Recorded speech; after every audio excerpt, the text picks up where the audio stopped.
Yeah. All He right. didn't completely disown him, So Well, Caitlyn Jenner is out there pretty much saying, I'm not an advocate for the trans community. Caitlyn Jenner is out there sounding damn near anti-trans herself or himself or whatever. With Caitlyn Jenner don't, I mean, Caitlyn Jenner comes across like Clarence Thomas at an NAACP meeting. Like, you sure you want to be here? That's how, that's how Caitlyn Jenner sounds. right, yeah. Yeah, but as far as your question about The legacy? Biden's legacy, Yeah.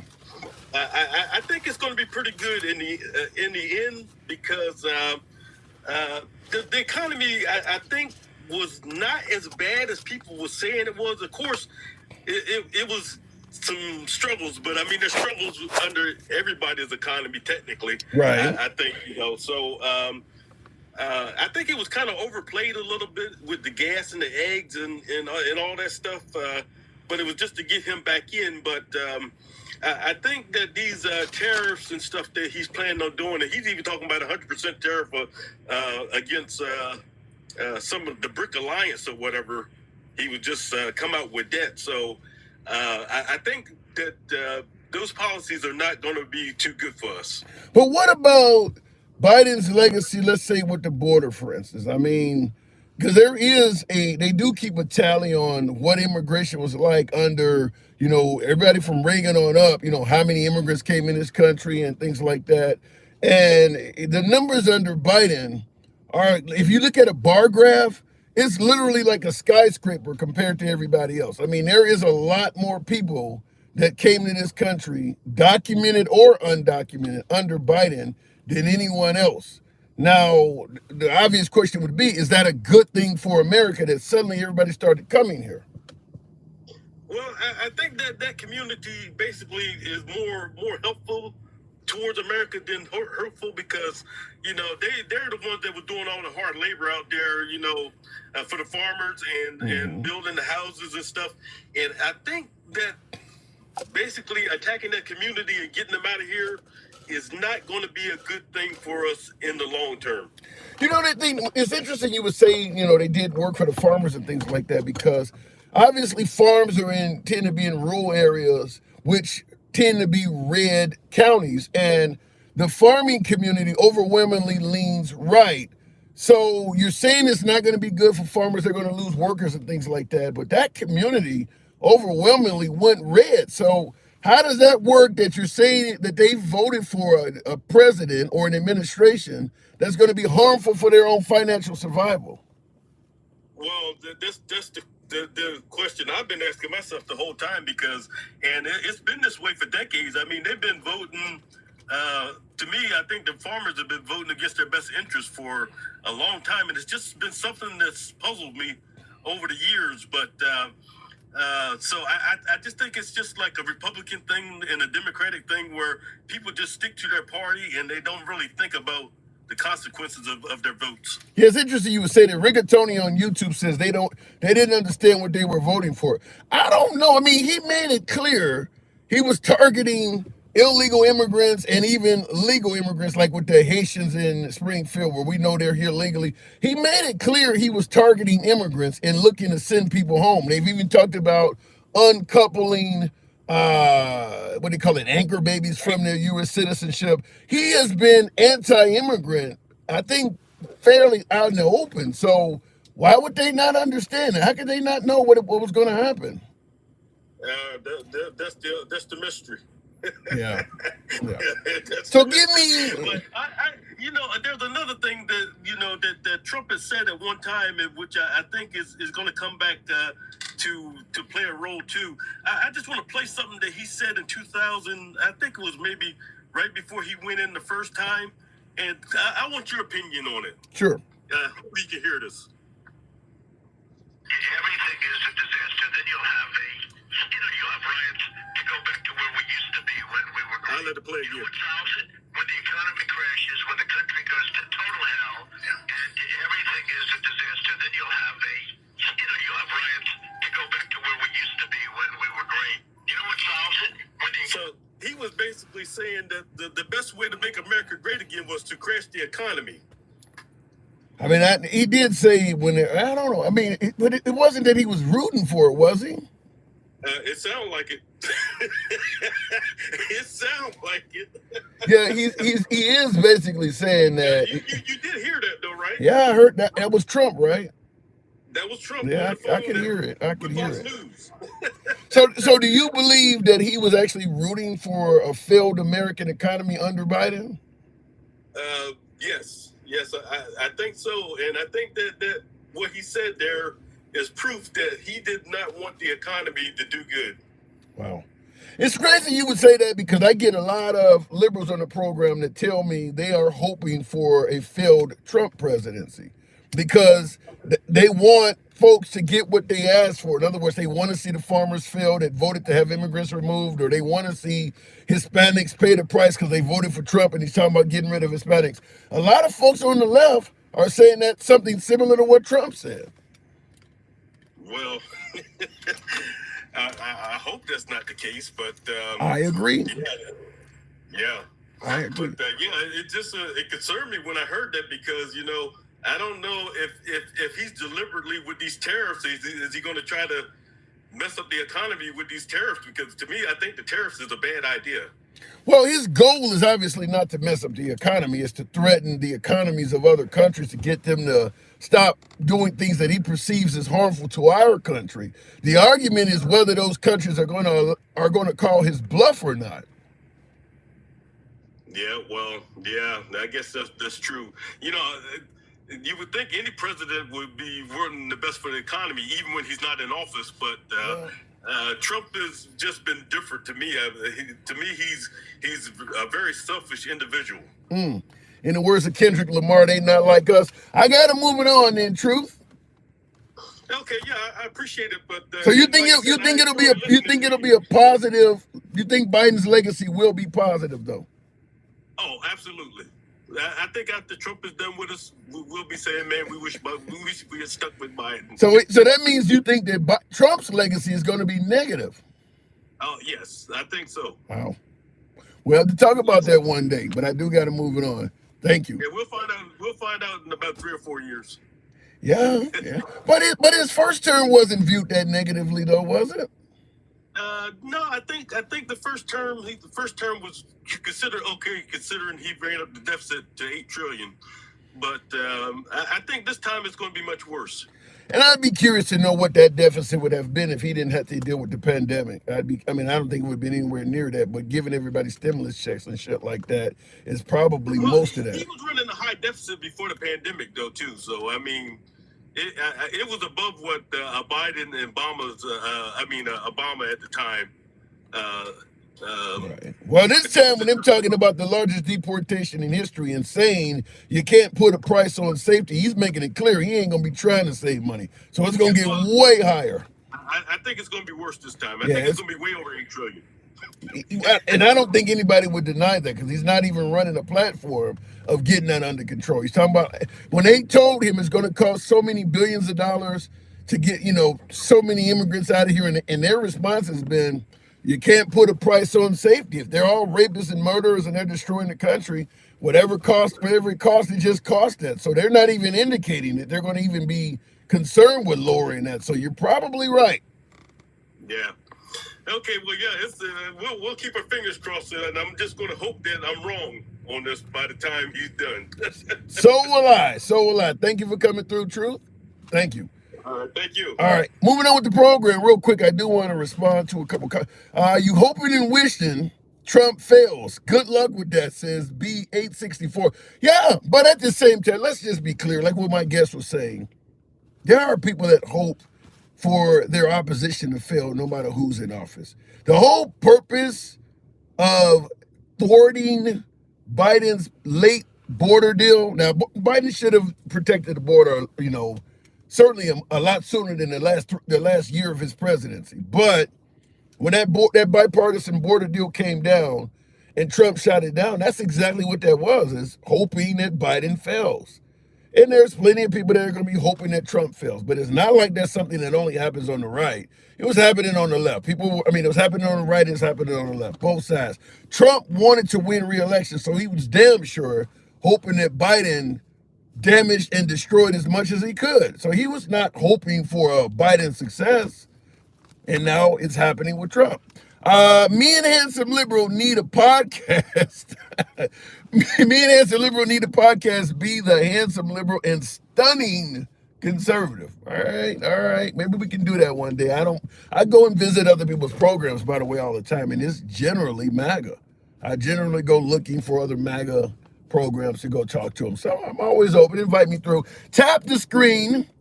Get us up to about 10,000. I got some lazy thumbs in here, but I do believe with a little bit of tapping of the screen on TikTok, we can certainly get the likes up to about 10 grand. YouTube, feel free to smash that like button as well. We don't block, ban, or censor. If you enjoy this type of dialogue, civilized dialogue from outside to the owl, feel free to follow the program on TikTok. Subscribe on YouTube if you will. Why would you hope the leader of your country fails, says CS? Because they're running things you don't like. If you had Kamala Harris in there, this is a good question. I'll go to the box. Tap the screen, get the likes up. I'll do it at 10,000. How about that? But you're asking a great question. Why would you hope the leader of your country fails?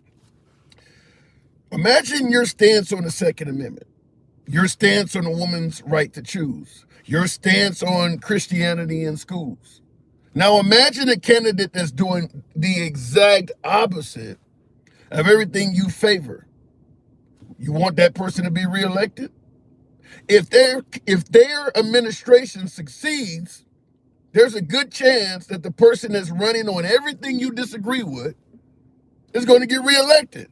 Or they're going to have a hell of a lot of say-so in the next candidate that gets reelected, which is more than likely someone that's going to be closer to their beliefs than yours. So if they're going against all of your principles or what you may stand for, you don't want them to succeed. Because if they succeed, you're going to get more of that. I agree. If the president fails, we all fail. So I can see the controversy in hoping that a commander-in-chief fails. But I just want to explain as to why people would call for that. Keep in mind, Kamala Harris, people believe that she was going to allow inmates to have same-sex gender transformation. Trump had people believing that she was going to be in favor of a kid being sent to school one gender and coming home another. People believe that she was promoting a doctor to literally bring a live baby out of a mother's womb, put the baby to the side, and her and the doctor would decide whether to execute it. You think that the right would be hoping that she succeeds? This is what I'm talking about. If Kamala Harris had won, there would be people right now hoping that her administration is a failure. Well, same thing applies to Trump. There is logic behind it. I'm not necessarily favoring it, but there's an explanation and there's logic behind it. Anyhow, looking in the comments, I don't know if I'm going to get to 10,000 on TikTok. I'm asking you guys to tap the screen. You guys are not doing that. I am already rejecting Trump and believed he would not be like Harris. He is doing the same. Really? Can't trust these people anymore. Save man, woman, peace. What is Trump doing that you perceive as the same as Kamala Harris? I'd be curious to know that. These guys run polar opposite agendas. You see Kamala Harris and Trump as the same? You got to let me know what the hell that's about. Texas born. Good evening. Welcome to the program. Trump and Kamala Harris doing the same. Trump talks big, but that's it. So far, talk, says Brooklyn Knicks fan. Well, people, what you say, people care about that. Texas born. Good evening. Good evening. How are you doing today, brother? I'm doing real good. Good to have you on. We're talking about the Biden legacy. Good or bad in your opinion? That ain't good. Did you hesitate? It's a mixed bag, you know. I wasn't harmed by whatever he got going on in his legacy. Remember, say that again? You're so open this phone right now. Okay. You are so rude. I didn't. No, sorry about that. I didn't hear what you said. No, I'm sorry, but I'm in the break room. All right, just call me back. Yeah, I'll jump. You come back up later then if you got something going on. All right, thanks for coming through though. Yeah, I sure do. All right, okay. All right, looking in the comments, apparently he has some. Y'all can't complain while the earth is more peaceful and life is more affordable, says Rita's Dell. So you're saying that, under Biden, the earth was more hostile and it's likely to be more peaceful under Trump. If that happens, that is a good thing.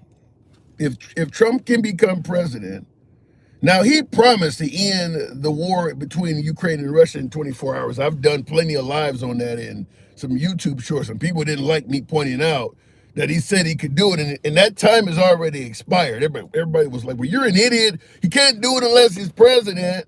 He can't end the war unless he's in the White House. But then I played the clip of him saying, before I'm in the Oval Office. I didn't make it up. The man said he could end the war in 24 hours before actually becoming president. Is it wrong to hold him accountable for what he said? Apparently so, but he could end the war, but it ain't gonna be 24 hours. And I think the era of my ways, at least to my beloved MAGA audience, is Trump exaggerated, and I'm holding him accountable to the exaggeration. When you didn't really think that, you should know. No, you shouldn't say it. That's my opinion. Don't say you can do some shit just to get elected, and then when somebody call you on it, well, you should have knew I didn't mean it like that. You shouldn't have said it. All right, we're talking about the Biden legacy, though. His goal to cut down the federal government is big. Appointing people like Kash Patel, et cetera, will be the focus, I think. That will be interesting to see. Here's the problem on that, though. And I'll go back to the box in a second. Here's the problem on that, though. He's appointing people to cut down on government waste and things like that. My pushback is this. What is Kash Patel's resume on cutting waste? Did he work for a Fortune 500 and cut their budget down? What is his resume on this? Why is the belief that he's just going to go in there and be so successful at doing this? Does he have a history of doing this stuff? I don't recall any boasting or bragging that Kash Patel worked for maybe a Fortune 500 company or something like that, and he really was able to cut their budget or whatever. Why is it the belief that he's just going to be able to do this? Just because he said it is going to happen? I'd be curious to know that. Because as somebody just pointed out, Trump is all talk, or Trump says things that it doesn't. All politicians do that. So why is there this belief that Kash Patel is just going to come in there and cut waste like that?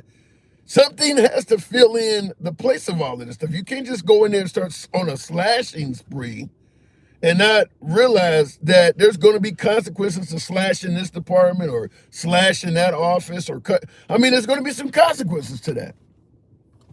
What does Kash Patel's resume say on him being able to handle something like that?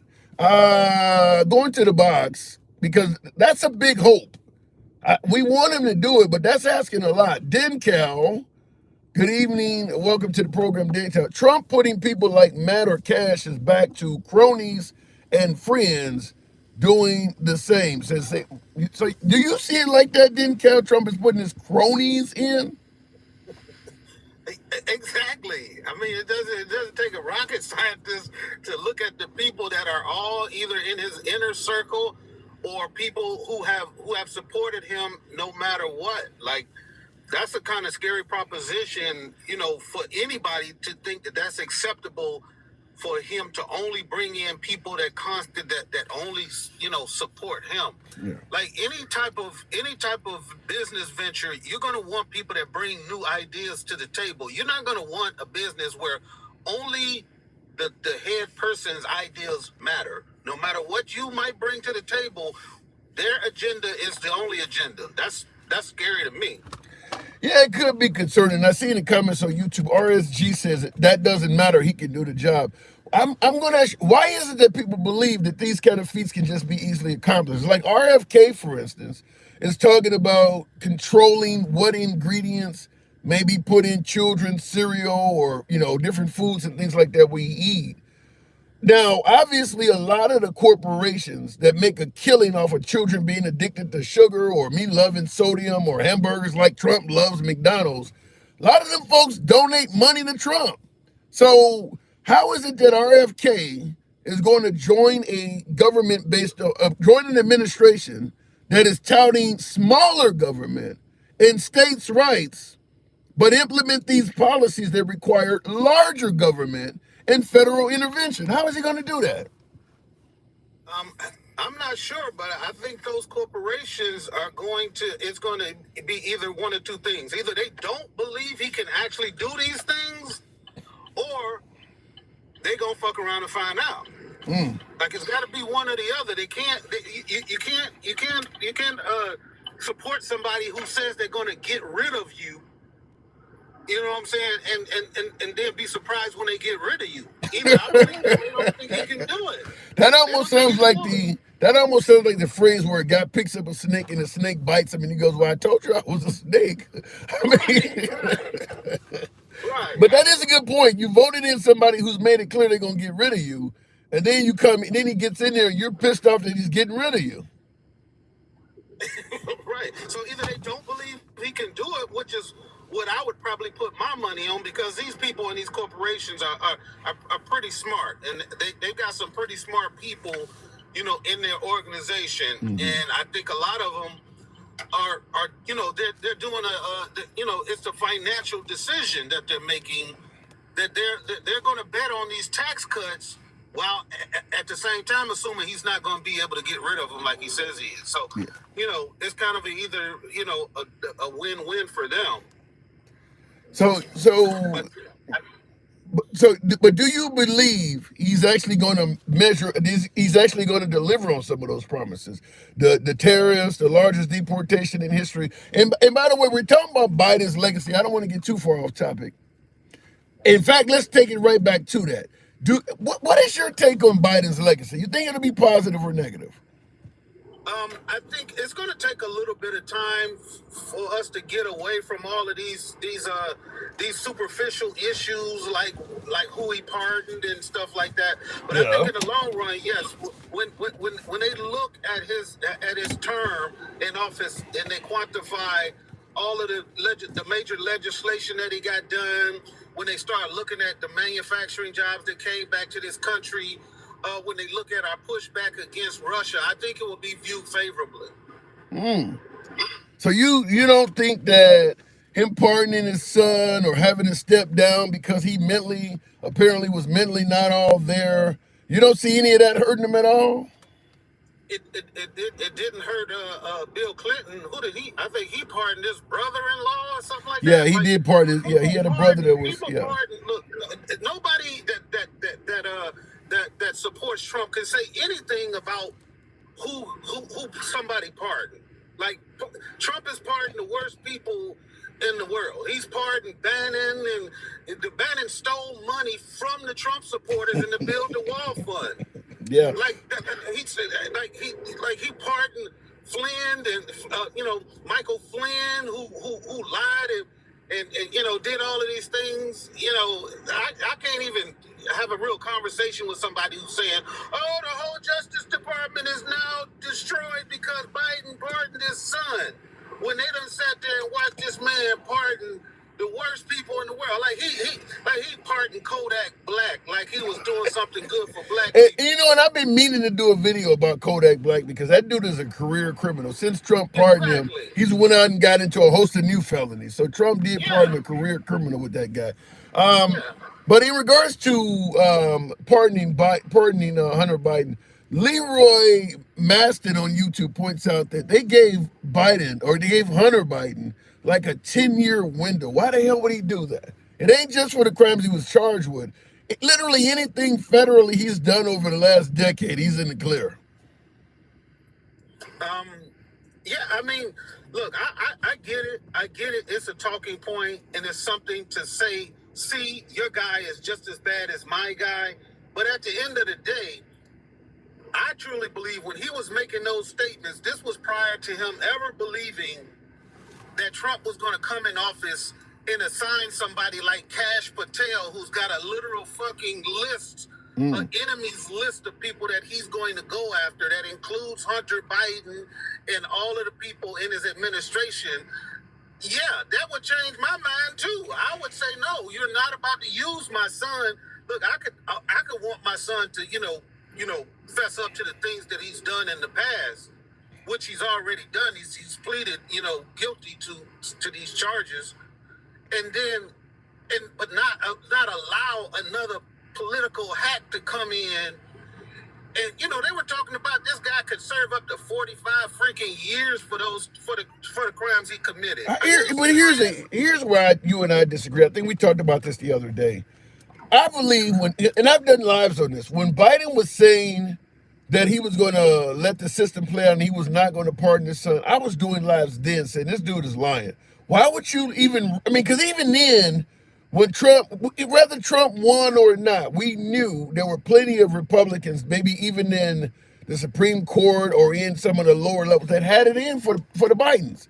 So even if Trump didn't win, why would you leave your son out there to chance when you know that the only reason he's being charged is because they don't like you? If Hunter Biden was, Jeff Bezos or Elon Musk's kid or just any other rich fuck out there, this wouldn't be happening to him. The only reason it's happening is because his dad is president. So I don't even see why he would have told us in the beginning he's not going to pardon this dude. I think he was going to pardon him when he said it. Because he probably genuinely in his heart really felt that the justice system was going to hold. He thought it was going to make Trump be held accountable. He thought the voters would not support, a civilly liable, rapist maybe. or a 34 count felon. I believe he really believed, because I really believed it too. I really believed that they were going to hold Trump accountable. That the country would have not allowed this. Yeah, but let me ask you though, the fact that the country did vote for somebody that had 80-some indictments and 34 official felonies, what does that say about Kamala Harris? Maybe she was that bad of a candidate. No, I don't believe that, because when you just make the plain comparison, of their job accomplishments, of their education, of the things that they've supported, just saying she was a bad candidate compared to a convicted felon is not a comparison. But think about it. You're running for office, and you actually lose by the margin Kamala Harris lost to a convicted felon. That would make somebody, but damn, what were you running on? How the hell could you lose to somebody like that? Well, when the other person is the master of propaganda and information technology, yeah, you can shine up a turd. I don't know. People hit shine up a turd and make it appeal to everybody. But the problem is, when it comes time, we've said it before, when it comes time for him to come through with all of these promises, because he done promised every single individual group in the world what they've been wanting. Rather it was either side. He's promised us all some stuff. Yeah. And he's going to get some of it accomplished, I believe. But the vast majority of it, I don't see it happening. And we'll just have to wait. And what I will say to a lot of the MAGA supporters who hate for people to compare him to the mustache man, look back at that history and imagine how all of those people that voted for him must have felt after he got in and did everything he said he was going to do. Well, I'll tell you something. History will dictate that even after Mustache Man got in as leader, chancellor, or whatever you want to call it, of Germany and did all of that, there was still a lot of support for him. In fact, we had to use the Allied powers to go into Germany and denazify those people. I mean, when they went to Argentina and a lot of them folks escaped where they went, they still, even to this day, there's a lot of Nazi ideology that still exists. Right. They didn't hate him for what he did to that country. They didn't hate him at all. They believe the Allies had it wrong. Yeah, and that's the scary part about this whole situation. Yeah. So that's the point. Nothing he can do right now would be beyond them, saying it was wrong. Nothing. I have discussions just like you do on the side with people that I once considered like good friends. I still conversate with them because I want to see what's behind the mind of somebody like that. It's interesting to me to find somebody who can only concentrate on the other side's wrongdoings and not admit to any of their own. It's just amazing. Yeah, but they're gonna say the same. They're gonna say the same thing exists about the liberals, whereas the right, and I'm gonna put myself in this category because I was defending Biden too, but the right was making it clear that Biden was out of his mind, saying he had dementia. Obviously, Trump said Sleepy Joe, And I was on here night after night after night saying that's bullshit. You're only saying that because you don't want this guy to run. But he gets out there on June 27th and he made it clear he doesn't know what the hell he's talking about. So because that's a false equivalence. really, To say that he, like, yes, he looked like an absolute fucking weekend at Bernie's at that debate. Yeah. But if you go back and look at the history of what his job is to do is to pass legislation and to garner support from the Senate and defend our allies and all of the other things that he's done as the president, anybody. Ronald Reagan had dementia at the end of his last year, and basically his wife ran the damn White House. But we don't think about that anymore because we look back at his accomplishments. We don't think of that. We don't be like Ronald Reagan couldn't even fucking talk at the end of his damn administration. Yeah, but I don't think that Joe Biden has the historic achievements of Ronald Reagan. So yeah, sure he does. Sure he does. We won't necessarily notice them because they're in the first couple of years of legislation that he's gotten passed. When we start looking at the final results of the Inflation Reduction Act and we start looking at the infrastructure bill, the CHIPS Act, the PACT Act, and the hundreds of thousands of troops and stuff that is going to help. Yes, it will. We talking right now because we can't see the forest through the trees. Well, I will say this. It really depends on the next 4 years because some of the stuff you're giving Biden credit for, I'm assuming you're saying it because it takes time to realize how valuable this or that is. But if Trump trashes it, you'll never know. Like a good example, let's say Trump, when he got in office, because we can talk about historically, maybe how beneficial Obamacare was or the Affordable Care Act. If Trump had got in office and succeeded, God bless John McCain, but if he had succeeded in trashing the Affordable Care Act, it doesn't matter how great it is, you would have never known. So if Trump gets in and he starts trashing the Biden's infrastructure bill and all of the stuff you're talking about, there's no way to know in terms of legacy whether it was good or bad.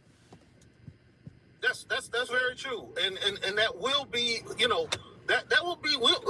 we'll see because he's talking about getting rid of Obamacare again. Yeah. And once again, we got 30 to 45 million people who depend on that. So he can keep on saying he's going to get rid of it, but those senators in their states, they're not, well, I can't say what they're not going to do because right now a lot of them are beholden to Trump. But a lot of people, just like we were talking about the corporations and stuff, I'd rather that everybody's going to capitulate to what he's saying.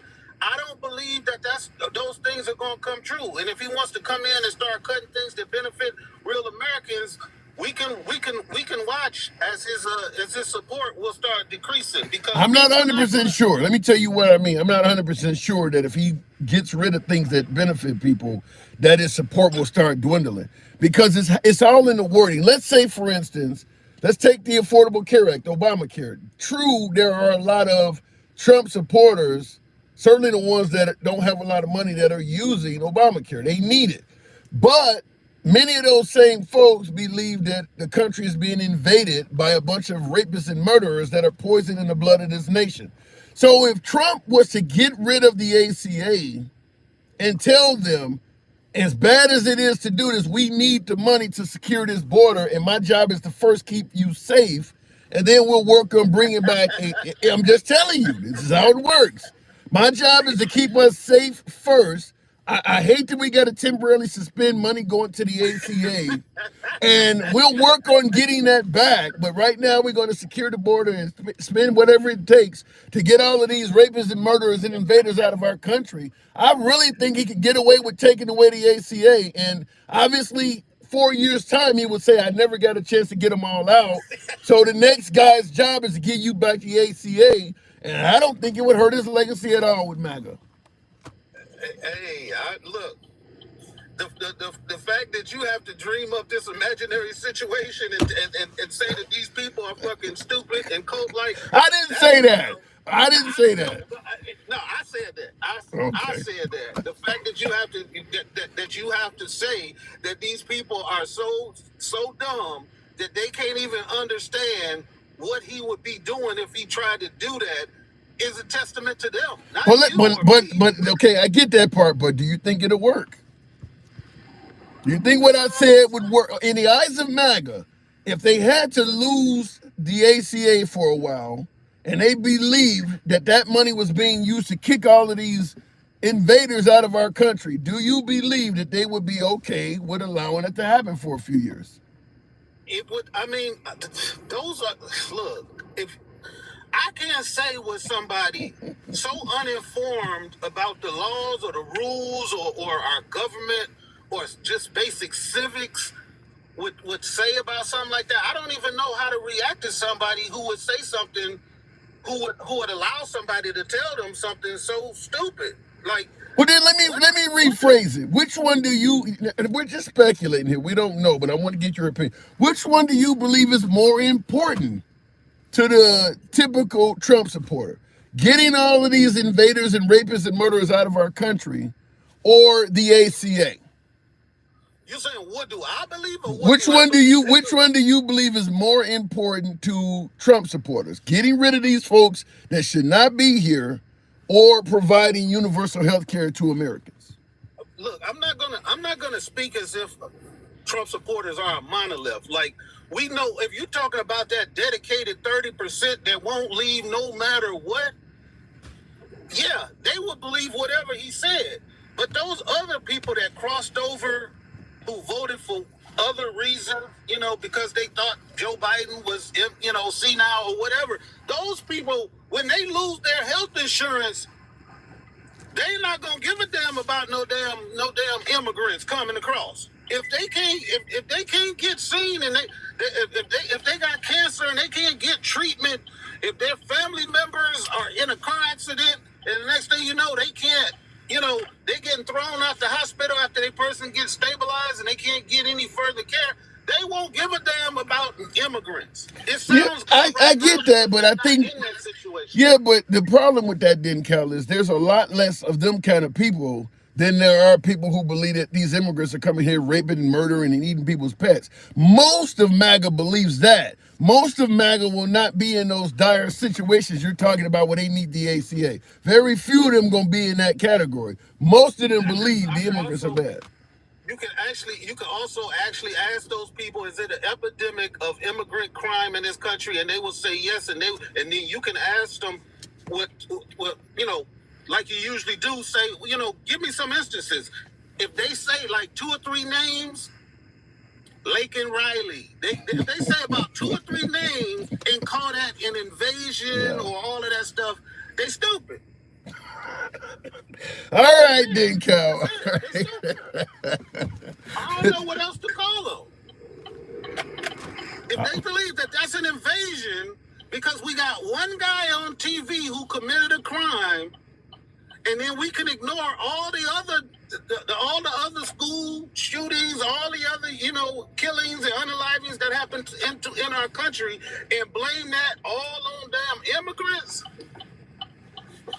I'm just telling you that if Trump says that these folks are invading this nation, and he's even trying to make, that's when he's going to use the military under the guise that it is an invasion. A lot of people believe that the immigrants are invaders.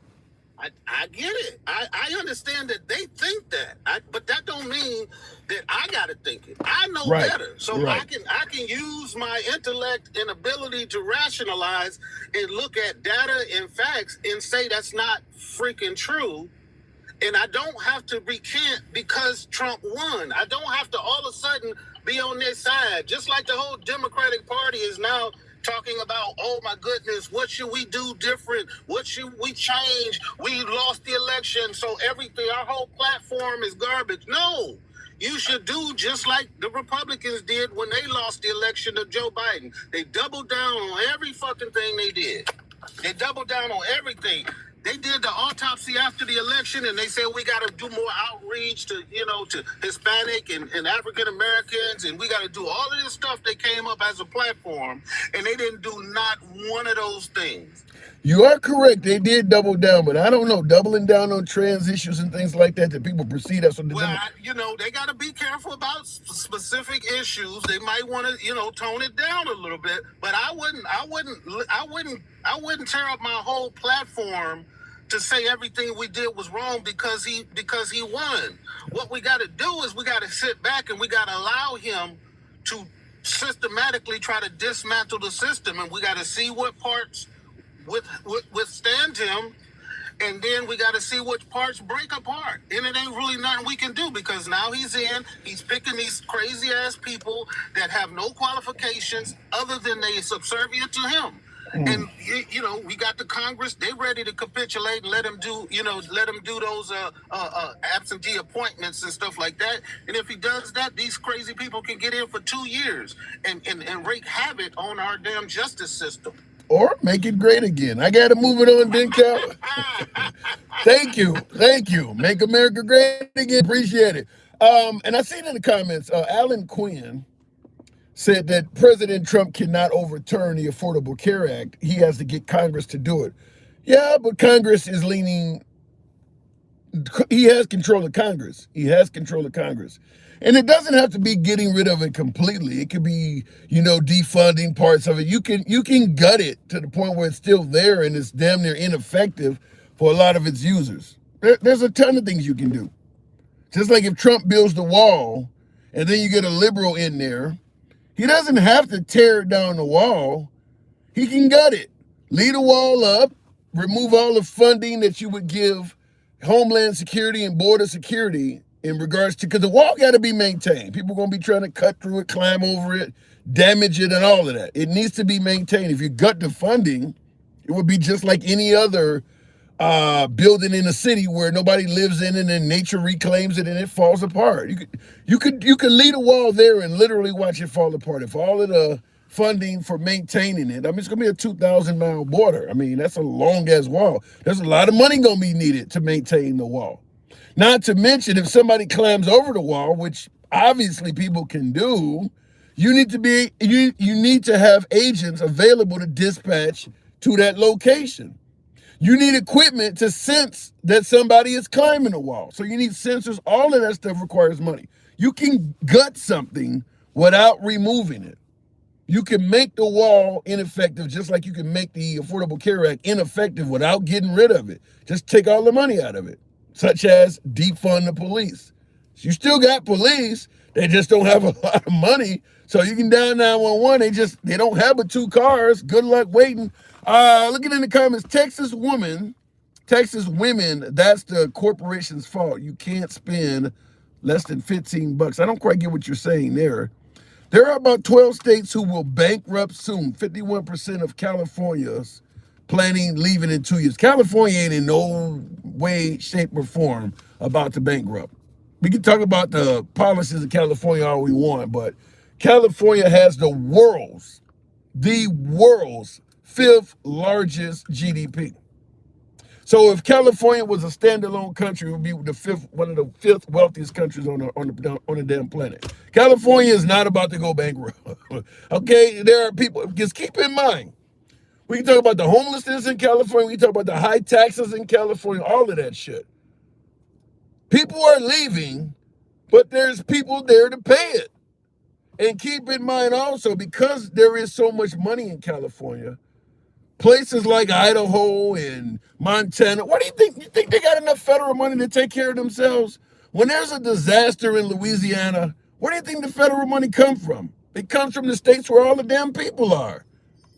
And those are generally left states, with the exception of maybe Texas and Florida. And I'm only bringing this up before I go back to the boxing. Somebody tap it. We almost at 20. Tap the screen, get the likes up.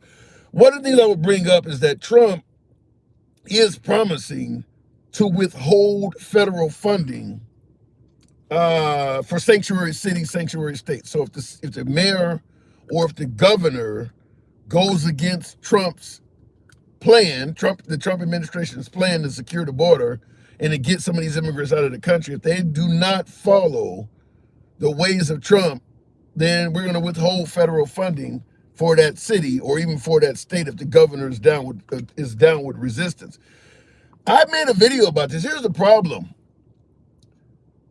A large portion of the federal funding comes from states, as I just said, where most people are located. The heavily populated states is where a lot of the federal funding comes from. States like California provide a ton of federal money. States like New York provide a ton of federal dollars. Colorado, Illinois, where Chicago is, a ton of federal money come out of these states. So if you're going to threaten that you're not going to allocate any federal funding to California, what would happen if the citizens of California or the government of California said, well, shit, we're the ones that are putting most of the money in the federal coffers. But if something happens to our state, you're not going to give us back any money out of the pot where we're a large contributor, then fuck it, we'll just keep our own money. How would that work? I don't know if Trump, I'd be curious to see if Trump could legally withhold federal funding for a sanctuary state while demanding they contribute to federal funding. I don't know if he would get away with that. And I'm assuming that would likely go to court. If you're going to make us send federal funding in, if we have an earthquake or if we have, a wildfire, well, then we should be able to get some of the money back. Otherwise, why don't we just keep our money so that when we do have an earthquake or a wildfire, we already have the money on hand. I don't know if he can get away with that. Looking in the comments, federal funding like the ones Kamala fought banks and took $20 billion and majority went to the Fed and DOJ. How did that help the civil sector? Well, how much was the DOJ and the Fed getting before Kamala Harris? They weren't exactly broke. How much were they getting before it? For instance, the war on drugs. That was long before Kamala Harris. She didn't have anything to do with that. That obviously cost a lot of federal funding. How much was going to before Kamala Harris? Looking in the comments real quick, and thanks some of you folks that are tapping the screen. We held federal funding before to force states to make 22 the legal age for drinking. Each state collapsed under it, last being Louisiana. So you're saying time on my side. I don't know. That might be different, though. I don't think there was as much resistance in a state. You're saying that, by the way, the legal age to drink is not 22, isn't it 21? You're saying we held funding before to force states to make 22 the legal drinking age for each state. And you're saying that they were fighting that. Now, the overwhelming majority of citizens in the state that are going to protest because most people who drink that are going to show up to any kind of political gathering and fight a change in the drinking age are probably going to be way older than 22. So you're not going to have anywhere near as many people fighting for that as some of the things we're talking about here. So I don't know if that's an interesting interest. It's an interesting comparison, but it's easy to get a state to cave on raising the drinking age because the amount of people that's complaining about it is going to be way, way less. But when you start talking about withholding federal funding in times of disaster or something like that, the amount of folks complaining about that are going to be far greater because it's going to be across all age gaps. For instance, if I was a drinker and they decided to raise the age in my state to 25, I don't give a damn about that. I'm over 25. I'm not going to show up in regards to that. Only way I'm going to show up is if I had some type of a job or business where it was going to affect my bottom line. But if I'm a 50-year-old alcohol drinker, I don't care if the legal age to drink is raised to 25. It doesn't affect me. Anybody can be a victim of a natural disaster, so I think it would be a little different. In terms of the amount of folks that would be outraged. Fed being downsized is great. That's a great idea by Elon, but in the middle, more grids are laid with here's the problem in regards to this. The Trump administration is promising some radical changes that a lot of folks favor, shrinking government, cutting waste, and things like that. The problem is they're not explaining how they're going to do it. And it's, to some folks, obviously people that don't like Trump, but in some cases even independents, to some folks like that, it sounds like 2016 all over again. This is what Obama stated he told Trump when Trump ran the first time and won. It's easy to make promises, but when you get in there and actually try to do this stuff, you're going to find out it's not that easy. Now, in Trump's case, maybe the promises is all he needs. Okay? Yeah, I can't do it. Fair enough, but I was able to promise it, and that got me elected. So who gives a damn if you can't do it? If you promise it and people will vote for you, then maybe that's all he needs. But he's making wild promises, in other words, what I stated before. And he's not saying, like the largest deportation in history is a perfect example. Where is all the money going to come from to do that? Now, I get that the Trump administration has stated you can't put a price on safety. So in other words, I don't give a damn how much it costs. If it's getting out invaders and getting rapists and murderers out of the country, we'll pay whatever we have to. But the money has to come from somewhere. He's talking about doing something that's going to be incredibly expensive, while at the same time offering to give huge tax cuts in all sorts of areas. No tax on overtime, no tax on tips. How are you going to do that when you're raising the cost of something that would be covered by tax money? So most likely there is some likelihood that where his detractors are saying he's promising something he's not going to be able to deliver. It's a really good chance that might either he'll have the largest deportation in history and the no taxes on tips and no taxes on overtime won't happen, or the tax cuts will happen and the largest deportation will not. I don't think you can do both of those at the same time. That's just way too much money. I don't see it. Maybe I'm wrong. Alan Quinn, appreciate the sub. Thank you very much for the subscription. Thank you, Alan Quinn. And by the way, for you folks, feel free to share the live. It does help out. Oil prices were also a factor in Texas, but global demand stocks were your primary factor. Suggest you read up on it for some general insight. Thank you there, Dan Orion. Use the money we spent on the Ukraine. That ain't enough for that. I don't believe there's enough, because the money we spent on Ukraine is in the form of weapons we already had.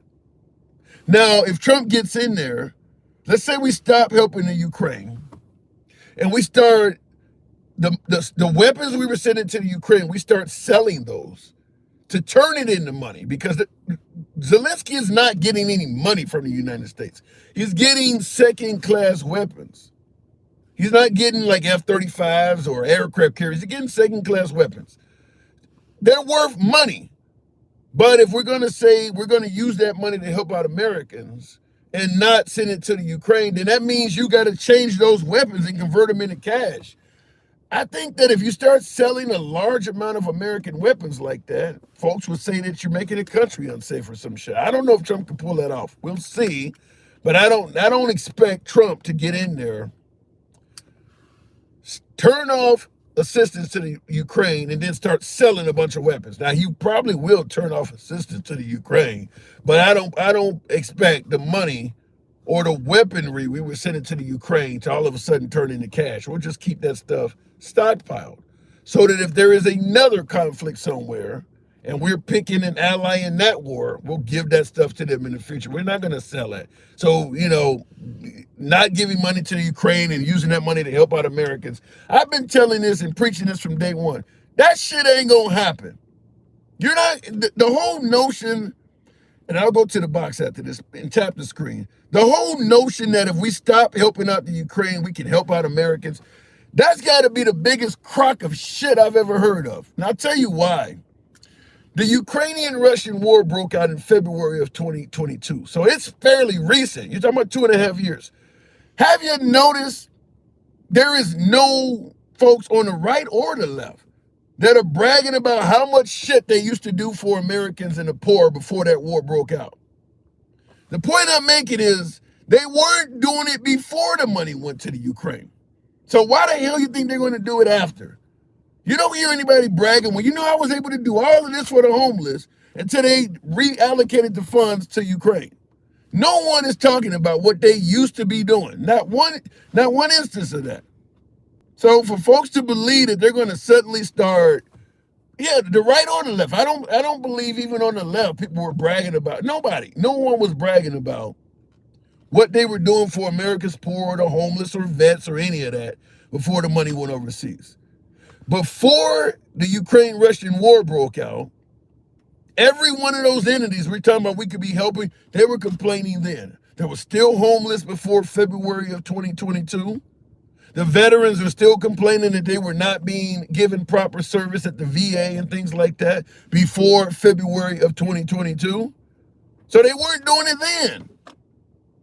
And just like with Obama's Affordable Care Act, 99% of the people that will benefit from the Affordable Care Act are Americans. There was no major influx of immigrants under Obama. Remember, he was deporting every damn body. Same thing under Trump. There was no major, huge issue with a bunch of immigrants coming here and staying in the country under Trump.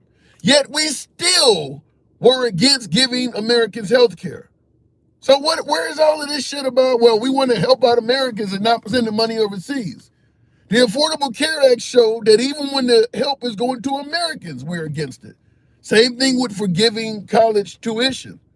Nobody's in favor of that, even though damn near everybody the money would go to would be an American.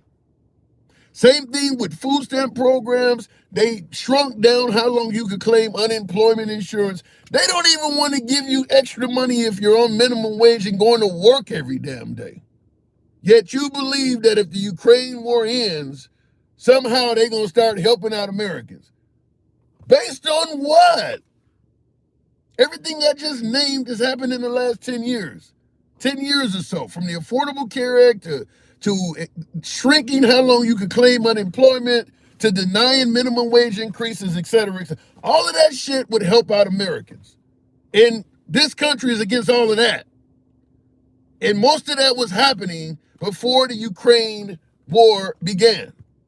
Yet somehow, some way, we believe, well, if you're in that war, they're going to start helping out Americans. Let me go back to the box. Don't think a little bit before you buy into some of this shit. Stick the ruler. Good evening. You all the way right. Thank you, John. I appreciate it. $600 told you. 600. What does it say? $600 told you will cost us 600,000 due to Fannie and Freddie unlimited power to take you for taxes. I'm understanding the student loans and all of that stuff there were scams involved in it, or whatever the case may be. I'm just simply saying you've seen enough at this point to realize there is no appetite in America to help out Americans. Every social program that comes down the pipe, there's a large group of Americans that are against it. Food stamps, even right now with pro-choice, pro-life changing in this country, the way we view pro-choice, pro-life. Some states are pro-life, some states are pro-choice. The pro-life states obviously are doing things that are going to create more life. Period. There's no denying it. They're doing things that are going to lead to more babies being born. Where do you hear them saying any damn thing at all about doing things that help in regards to the increase in population? Have you heard them talking about doing anything for those American mothers that will now be giving birth? Nothing. Nothing. So why do people keep thinking that if you're in this war, no, it's not going to happen? And G, Tim thinks either party is for the people. So adorable. And if you're going to correct me in that way, I'll take it. I do agree that if you really look into it enough, both sides are in it for themselves. I'm not going to argue with that. Going to MAGA Reacts, I don't know what happened with Stick. We'll try it again here. MAGA Reacts. Hey, we're talking about Biden's legacy, but let me know, am I wrong in the belief that even if the Ukraine war ends, it's not like they're going to do a whole lot of shit for Americans? No, I don't think they will. The problem is, like, the more you do for Americans, like, all the stuff you mentioned, all it does is just create inflation.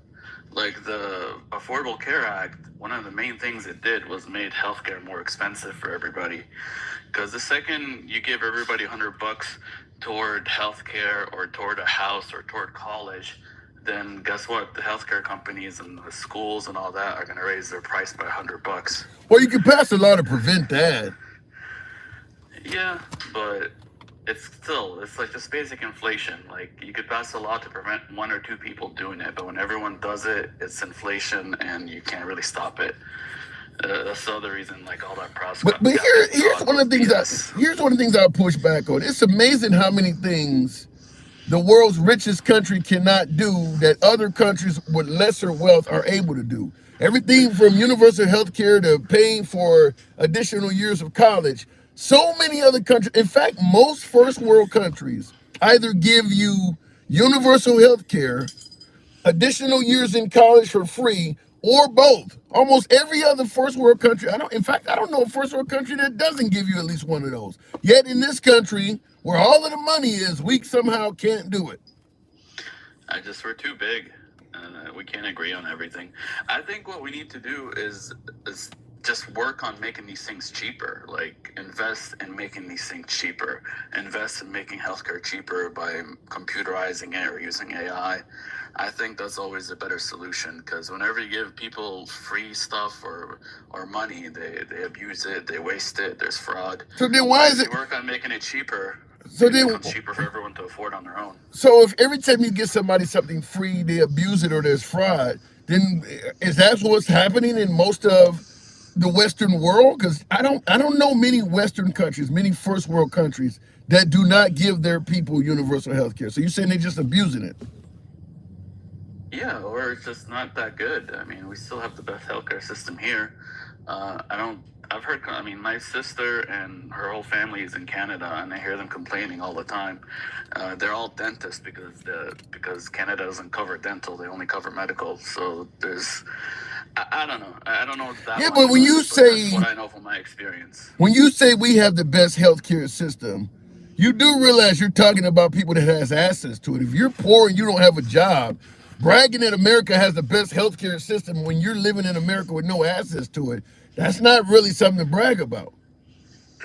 Well, because we have the best innovations. Like, we invent things because there's money to be made. The second you make it free, there's less incentive to invent things and make things better. I don't know. You think Germany is not known for inventing things? There's a lot of great inventions that come out of Germany, and they got universal health care. There's always exceptions to the rule, but I think America's capitalism and greed has invented a lot more things than most of the world. But there's always exceptions to the rule. And I'm not 100% right. I'm just giving you my side of it. You always assume that I'm talking like my way is the best way. Like, I'm just giving you one side of it.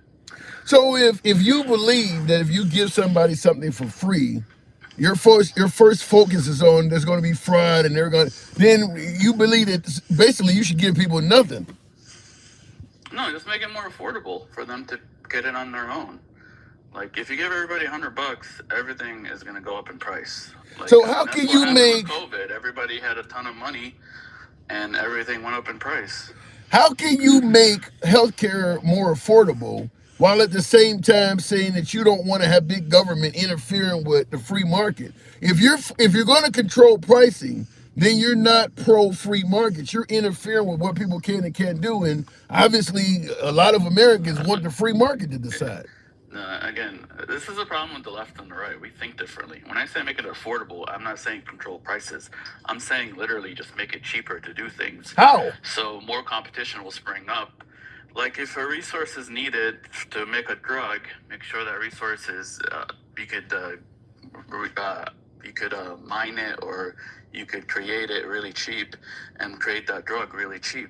And then if one person starts charging too much, another person will start doing the same thing and make it cheaper. So we're getting rid of patents?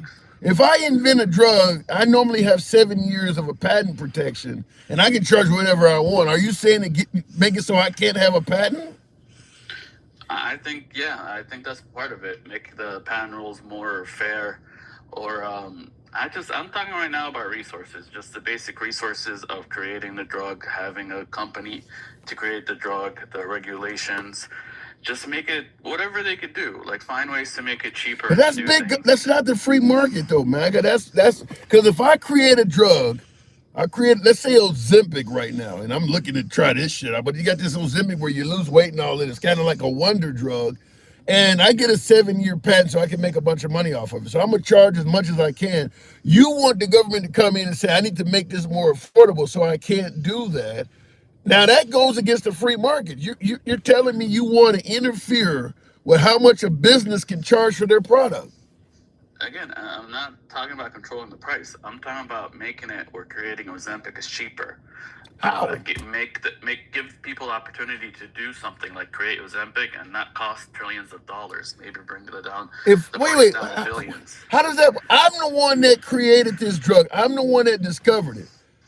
I got a patent, so nobody can create it at all. They can't bring it to the market. I got a patent on it. Well, the purpose of a patent is so you can make money on it to recoup all your research and development.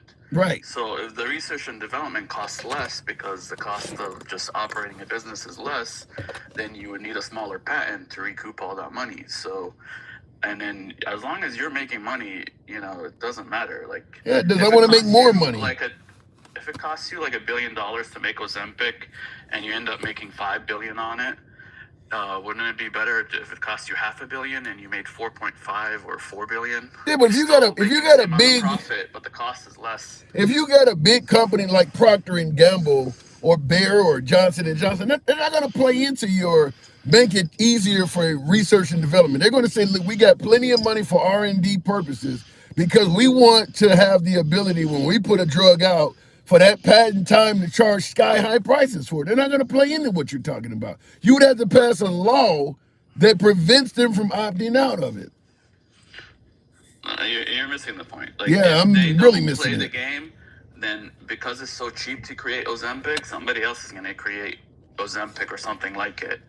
By making the creation of the drug cheap, if the first company tries to price gouge, a second company will come up and create a better drug or a different drug for cheaper. How? I got a patent on it. It doesn't matter. You can't create something that I already have a patent on. So how are you going to create a second drug? I mean, even Ozempic, there's already like 5 competitors to it. Yeah, there is. It's not the same exact drug, but it does the same exact thing. I mean, it's just, you got to make it cheap.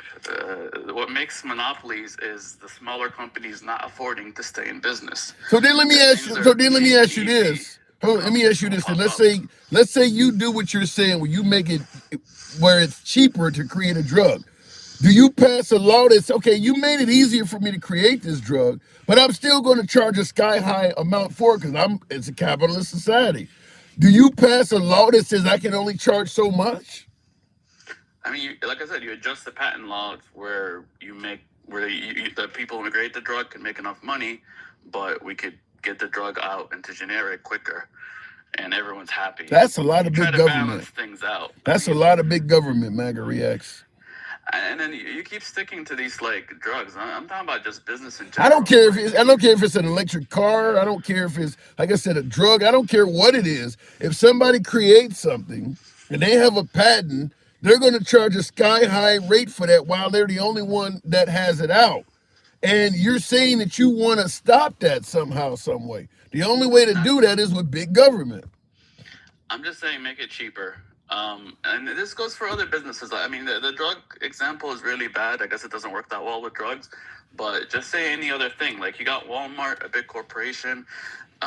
They could do their thing. They could give you cheap products because it's just because they have a lot of money. But if you can make it cheap for another like small business to offer the same services, then there'll be competition and they'll keep each other honest. They'll keep each other cheap. Yeah, the only way you get this is through big government intervention. You're talking about letting the free market decide. The free market is the reason why we got these sky-high prices now, like price gouging at the supermarket and stuff like that. The only way to get what you're talking about is by big government basically pushing back on the free market. I think we got what we got because of the opposite of too much regulation and too much free money, too much government putting money into the market and causing inflation. Yeah, everything you're talking about requires regulation. You're going to regulate how much they can charge for stuff. You just made that clear. Everything you're talking about is based on regulation. No, you remove regulation to make everything cheap to do. If I don't have to sit there and pass all these inspections and do all this extra work to sell a product, it's cheaper for me to create the product and I can sell it for cheaper. And if I don't sell it for what it cost me or for a good, for a cheap price, somebody else will pop up and do it. I'll give you a perfect example. They remove regulation so that Nike could go to another country and have their shoes made for much cheaper. What did Nike do? They charge more for the shoe. So I did it because I made it cheaper for you to do that. That don't mean they're going to pass that on to the consumer. But you know how many companies, how many other companies make shoes? And you could buy the cheaper shoes and not have to pay Nike's prices. Yeah, so you're just hoping that somebody comes like, you're going to leave it up to them and hope that they'll do this. There's no hope. If there's money, if there's demand for the product, and it could be made cheaper, people will make it cheaper and sell it. I mean, that's how capitalism works. And then when you add regulation to where only the Nike could afford to make shoes because there's too many regulations where the Payless shoe company can't make shoes anymore because they can't afford things for whatever reason. Yeah, but if I'm able to hold on, if I'm doing this, then if I know you're gonna sell shit for much cheaper than me, then I'll just buy you out. You realize corporations can team up to prevent cheaper businesses from giving you their products. There's a reason why Walmart and Dollar Tree are the only places around for a lot of people to shop. We can team up and do things in a way that the cheaper competitors don't have a way in the game. I mean, that's why we have antitrust laws. So Big government. I'm not saying, yeah, but on the other hand, even if you buy out the competition, if it's still very cheap to create the product, another competition will pop up. Okay. Like, as long as you don't make it difficult for competition to be, created, there's always going to be more competition unless you make it really expensive or add a lot of regulation to where, another person can't make shoes. But I can tell you one thing. Drugs is a little harder because drugs have a lot of regulations and rules. But with any other product, this should make everything cheaper. Well, especially education. Like, if it was up to me, I would do a free online college that's like just free. I mean, it's so cheap to be able to get on your computer and do courses. Why not just do a free government online college where anyone can just jump on their computer? Yeah, and if you created a free online college and I had a very profitable college, I would lobby to politicians in your area to remove your accreditation. I would point out something about your courses that did not measure up and suggest that your children or the adults going to your college are not getting the proper education. I would put enough money in the right place where your accreditation would be harmed. So yeah, you're giving a free education, but it ain't gonna be as good. Yeah, I mean, it's never going to be as good, but it's still an alternative. It's a cheap alternative. And guess what? Like, it's unlimited. Like, you could give unlimited people college education through this online college. Right. And that nobody will give the degree any credibility. That's also a sort of inflation too. But right. On the other hand, it's like a GED. It's still, people still look at a GED as a good thing. People still get it because it helps them move forward. But yeah, I don't. You see the point, right? Like, it does cause inflation, but it's also like you're just making it cheap to go to college, so a lot of people get education. And yeah, you and I totally disagree on this. In my opinion, I think the stuff you're saying, in my opinion, is just an excuse for America to be selfish. I'm not going to do anything for my fellow brothers and sisters because they'll only be fraudulent. We're focusing on. I don't ever want to help anybody out because I'm always thinking somebody's going to cheat the system. Well, yeah, no matter what you do for somebody, some people are going to be fraudulent. But you're hurting all the people that would actually do right by your assistance because you're so focused on fraud. What we're talking about is I'm trying to teach them to fish, and you're like, why don't we just give them fish? I think it's better to always teach them to fish than just to give them fish. I do too, but there's going to always be people in a country of 350 million people. Something's going to be preventing them from fishing. But if your stance is everybody should learn how to fish, then you don't care about the guy who lost his arms at war or something that can't use the rod. Well, pick it up with your feet. I got to move it up. All right, a couple of last things. Real quick. Initial question, with Biden, it all depends on how well Trump does. If Trump does good, Biden is going to have the worst legacy. Yeah. Especially since, like, the excuse with Biden is always like, oh, the president can't do this, the president can't do that. The president, can't stop Russia from going to war with Ukraine. And if Trump proves that he can do these things and that there was just an excuse saying that the president can't do it, it's going to kill his legacy. And as far as funding Ukraine, I don't think Trump's going to stop funding Ukraine because he needs a strong Ukraine to negotiate peace. Wow, really? Peace with Wow. Putin if Ukraine's weak. Ukraine has to be as strong as it can be for him to be able to go to Putin and be like, don't you want to get out of this war? That would probably be one of the first perceived campaign promises that he's breaking on. But I agree with you on that part of it, that Trump, or better yet, Biden's legacy depends a lot on what Trump does. If Trump gets in there and he does a good job, then it will hurt Biden's legacy. If he gets in there and he sucks, then yeah, it will make Biden look a lot better. I do agree with that. I got to move it on. No MAGA reacts. Trump's promise is peace. It's not that he's not a defund Ukraine. It's going to be, his promise is actual peace. So as long as he achieves peace, how he achieves it doesn't really matter. Yeah, we disagree on that, but thanks for coming through. No. And the reason why I said I disagree with that, if Trump achieves peace by forcing the Ukraine to surrender, I don't know if that's an accomplishment. If he achieves peace by Russia backing out of Ukraine, Ukraine maintaining its country, and I guess they got a whole lot to repair because the Ukraine's got to be looking like Gaza by now, just rubble. That's peace. But yeah, because I think even Zelensky is now discussing somewhat of a peace deal while allowing Russia to keep some of the territory they've taken. Because I think that Zelensky realizes that you're not going to get the same adoration and support you're getting from Biden with Trump. So at this point, you may have to cut your losses just to survive, because Putin has already tried to assassinate Zelensky once. So, but yeah, I don't think just saying we achieve peace alone is, if you got to give up part of your sovereignty, that's not a good accomplishment. I ended the war. Yeah, but Ukraine is half the size it was before you took office. That's not an accomplishment. So it depends on how it is. Will G, I did want to address your super chat where you said debt equals profit for MAGA. You'd have to elaborate on that. How does debt translate into profit for MAGA? So if America goes into debt, MAGA profits? I'm starting to see, to some degree, how you're saying that. I don't know if I agree with it, but I'm starting to see what you're trying to profit for MAGA. Let me continue on. Wars around the damn world are not our problem, says Lone Wolf. That's not true. You're saying wars around the damn world are not our problem. We're all connected. Not to sound like an old, was that an old AT&T or MCI commercial? They said we're all connected. If Europe becomes unstabilized, it's going to be your problem. There's a lot of financial connection, the value of the U.S. dollar, a lot of guaranteed wars around the world are our problem.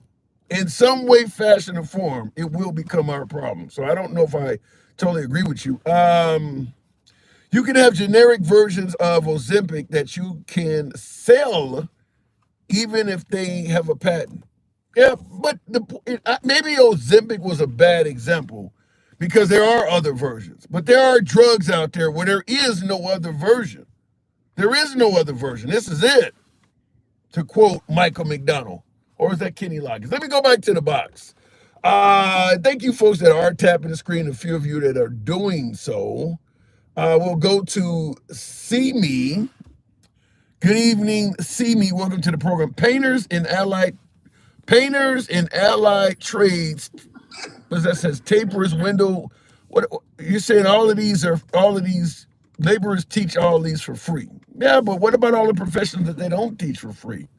You're saying that a poor person, that's their only options, huh? See Me. Good evening. Hey, Tim. Hey, what's up? Can you hear me good? Loud and clear, sir. Man, okay, so your last person in the box seemed to be, I don't know, wavering from side to side, like he was on a fence trying to decide which side he needs to be. You know, you can't be for smaller government, but right, then want large government. Right. And clearly, a lot of people still need to have, we need to just hold classes on supply and demand. We need an economics course for every adult in America right now, because supply and demand is the only thing that's going to determine pricing. I don't know why they think the president or anyone else has anything to do with it.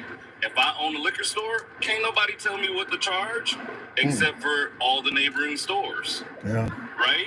I mean, So what about what RFK is talking about though? He's not telling you what to charge. He's going to tell you what ingredients you can use in your products. Okay, so then on that note, he doesn't want government interference, so he wants us to be able to just put any ingredients in the food. He's the opposite. The FDA really doesn't regulate anymore. No, RFK. No, hold on. RFK wants the opposite of what you're saying. He does want to be able to tell, he wants to be able to ban certain ingredients like Europe. He wants to be able to tell food makers like maybe how much sugar you can put in your kid's cereal or how much soda can go in a Pop-Tart or whatever. He wants to get in there and prevent them from using ingredients that he believes may be harmful to children and other Americans. So he wants to tell them what they can and can't use. Now, how does that work when me, the big business, the big corporation, has already donated money to you? You can't tell me what to do. I tell you what to do.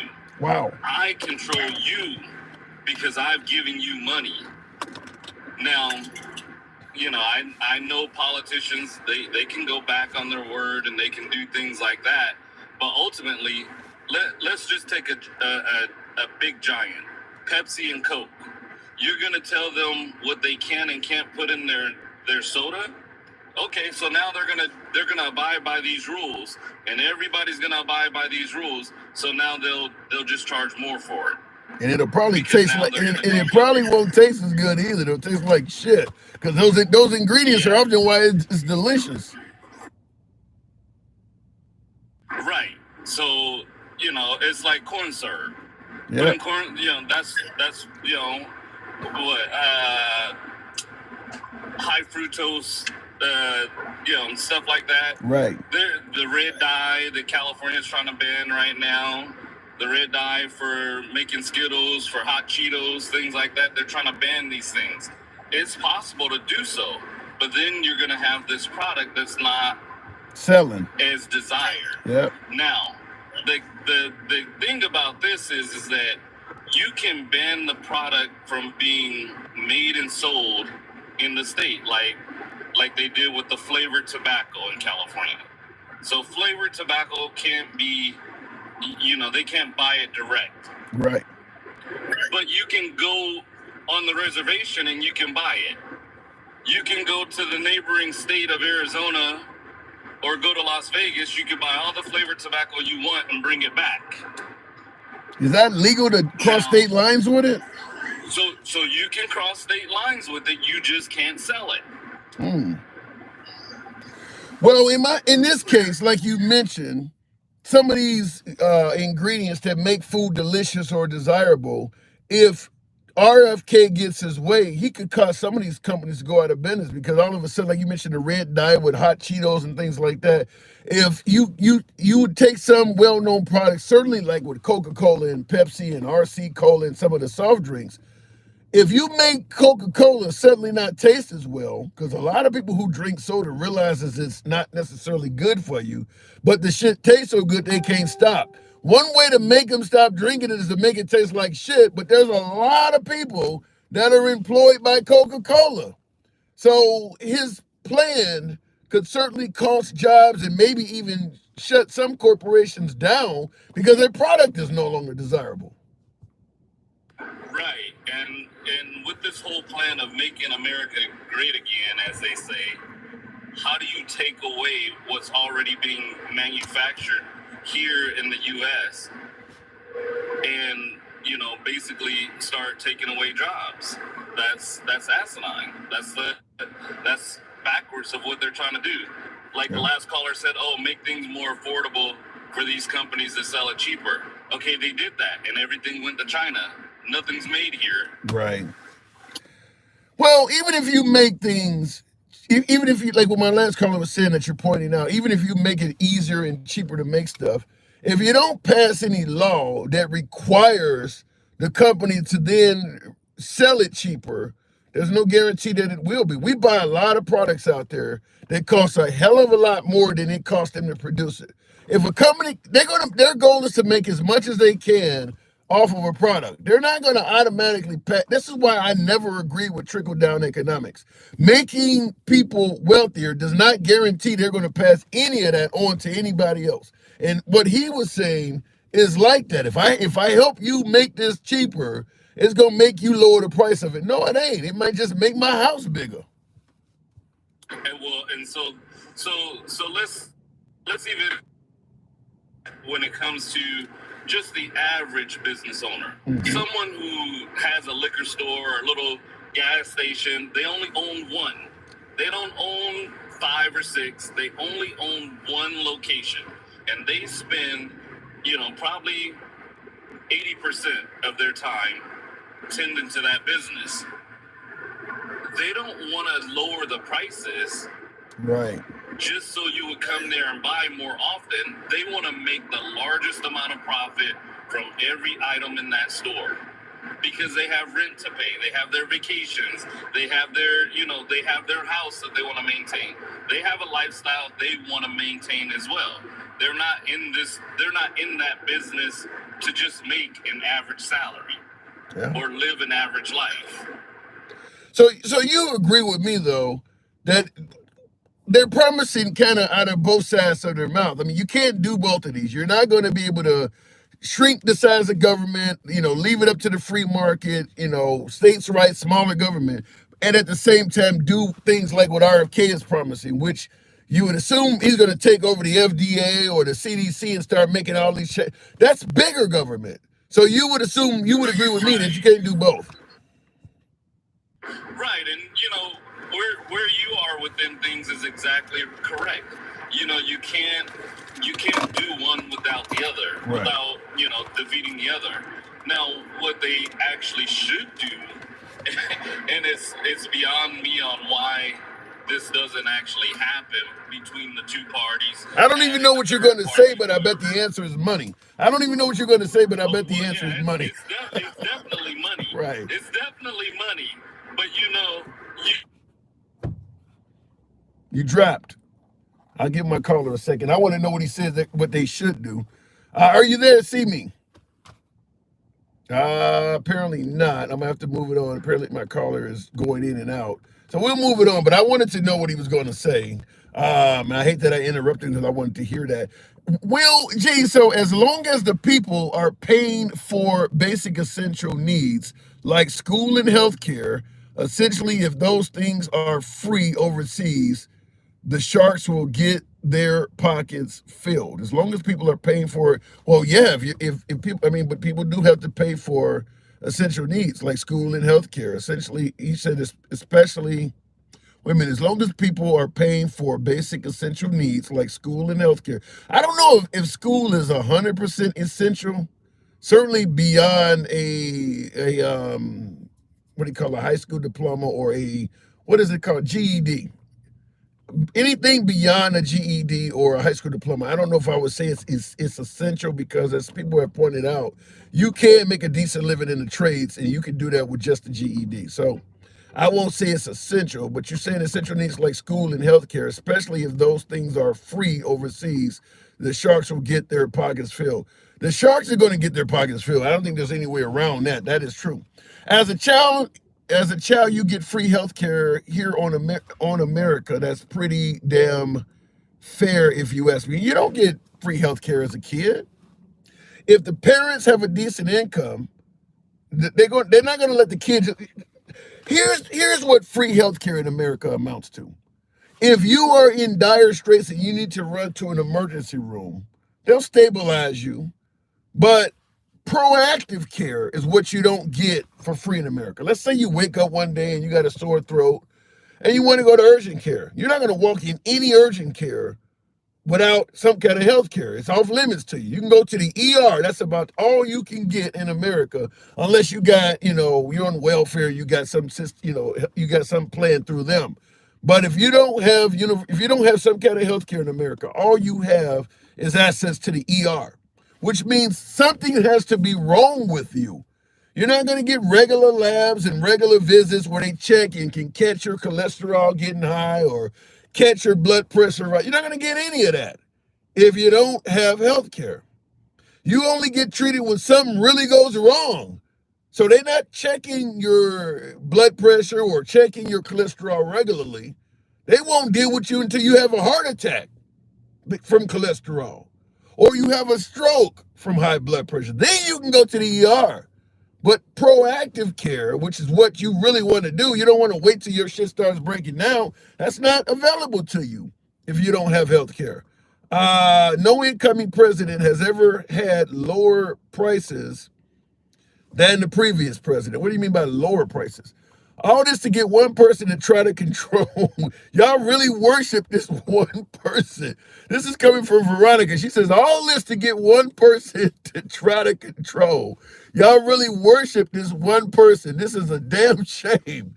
Just stop being fuck lazy and be happy with your life. America is a piece of shit. Wow, Veronica, that's really patriotic of you. Damn. We are a capitalist country. Fact is, America wants capitalism. You heard how they acted when they thought Obama was about socialism. America wants capitalism. So capitalism isn't about caring about your fellow man. It's about making something for yourself and getting more and more and more of it. Elon Musk is worth about $1/3 trillion. He's still making money. He's still making money. So it's about getting as much as you can for yourself and not giving a damn about the fellow man. He's not giving away Teslas. He's not giving them away on discount. He's increasing his wealth. That's what capitalism is about. It's about the haves trying to have more. So, unfortunately, that's just the way it is. Let me go back to the box. Appreciate those likes. Dencal, always showing those folks who are clicking that like button, a few that are doing it. Alan Quinn, one of my recent subscribers. Good evening, Alan. Welcome to the program. Now, Alan, what brought you on? And thank you for the sub. Oh, yeah. I had to do the extended thing. I didn't do it right the first time. Well, I do appreciate the support. I get a few subs every now and then. You always get first digs. What's going on? Not much. You said something. I think this is an interesting thing. You said Americans aren't about helping Americans, and I totally agree. Yeah. And then here's the thing. We're giving all that money. This is what I looked at. We give a lot of money over to Israel.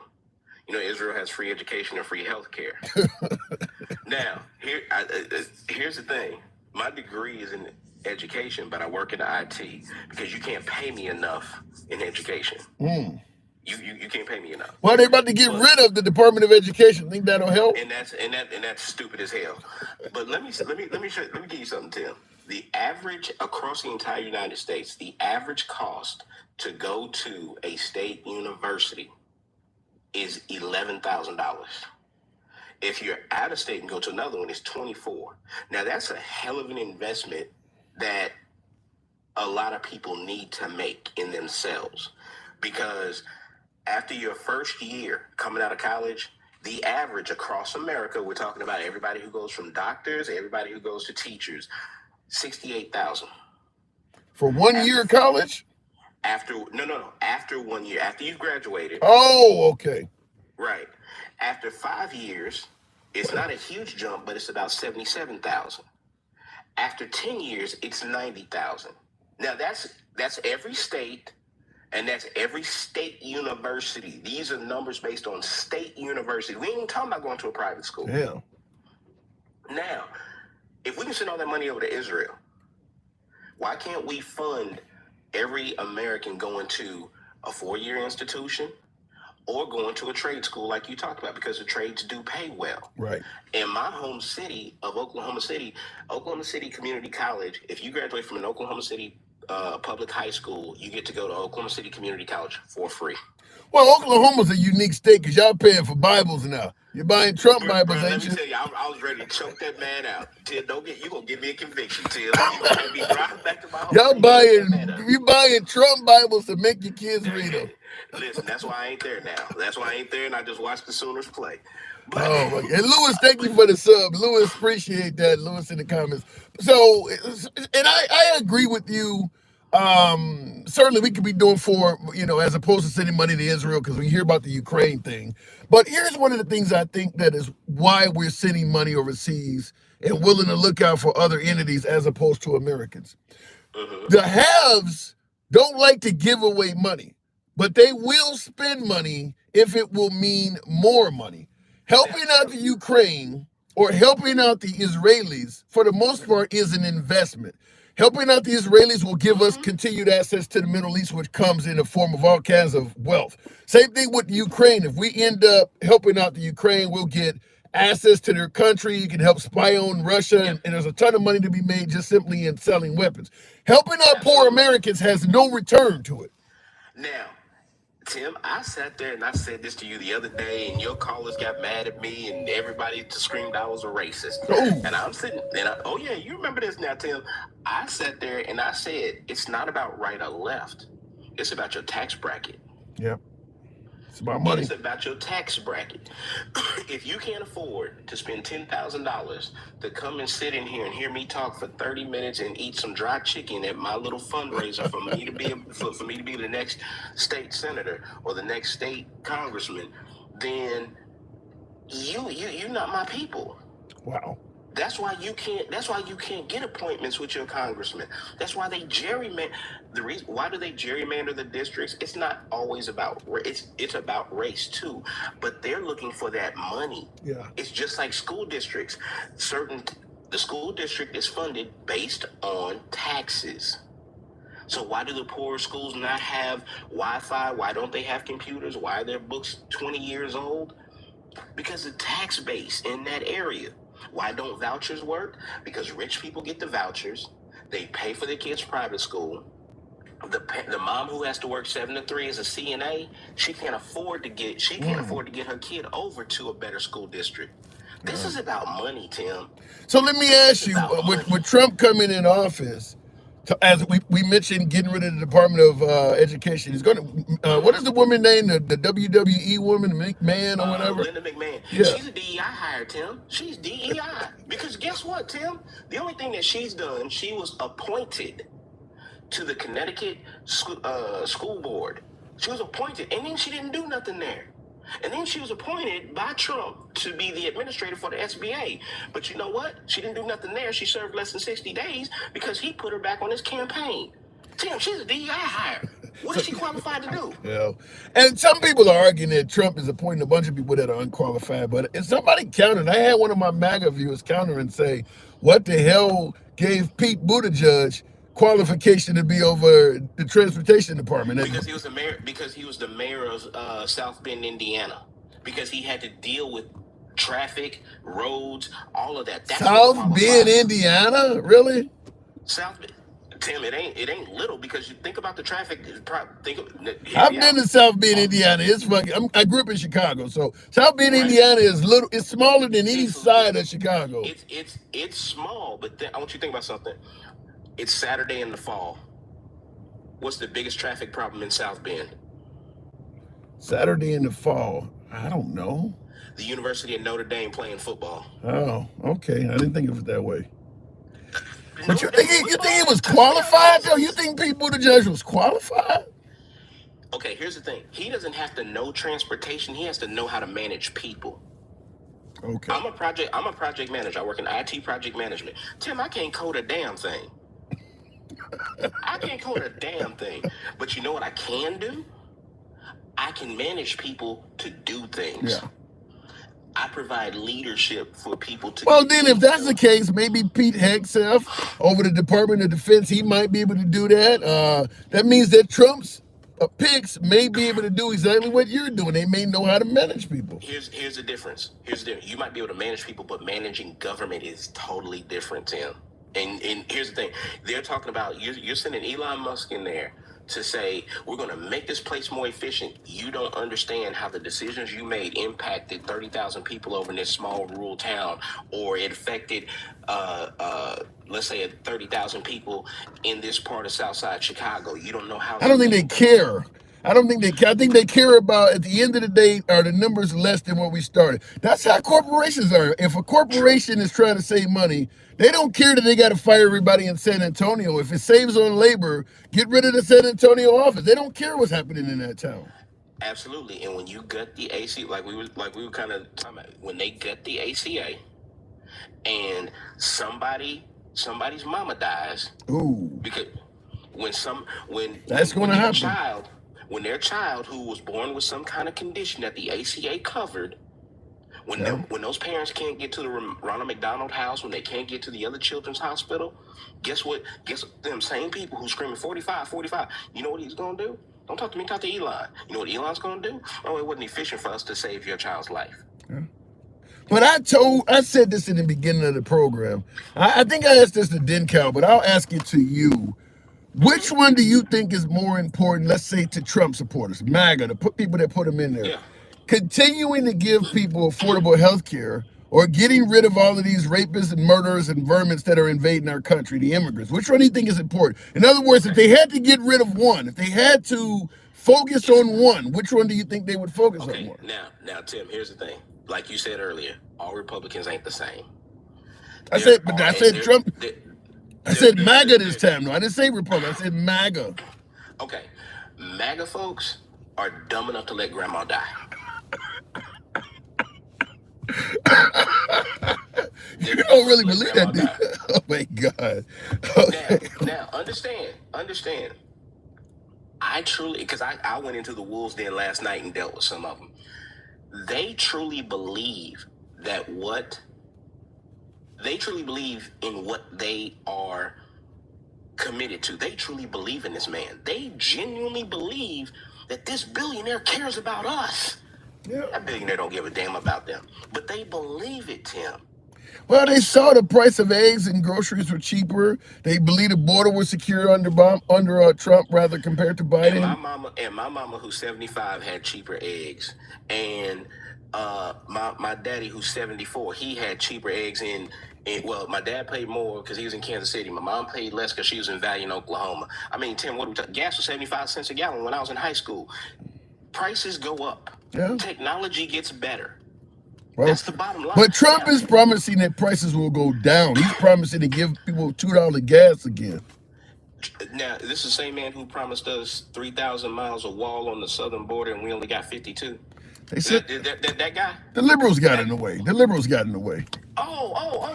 Even though when he went in office, he had the House and the Senate. That guy. Yeah, that guy. That's the guy you talking about. The liberals got in the way. The liberals got in the way. So the same guy who sat there and told us that we were going to be winning so much that, hey, that's happening. That's happening. If there is a promises made, promises kept. Hold on, let me explain this. If there is a promise Trump made that he is absolutely delivered on without a shadow of a doubt, it is that promise that if you elect me, you're going to get tired of winning. They've rolled back Roe v. Wade. You got 6-3 majority on the Supreme Court. You might end up with 7-2 on the Supreme Court for the next 20 to 40 years. You got the Senate, you got the House, you got the White House. They are tired of winning. He's made a lot of accomplishments in that. Okay, so let me ask you a question. Well, let me see this.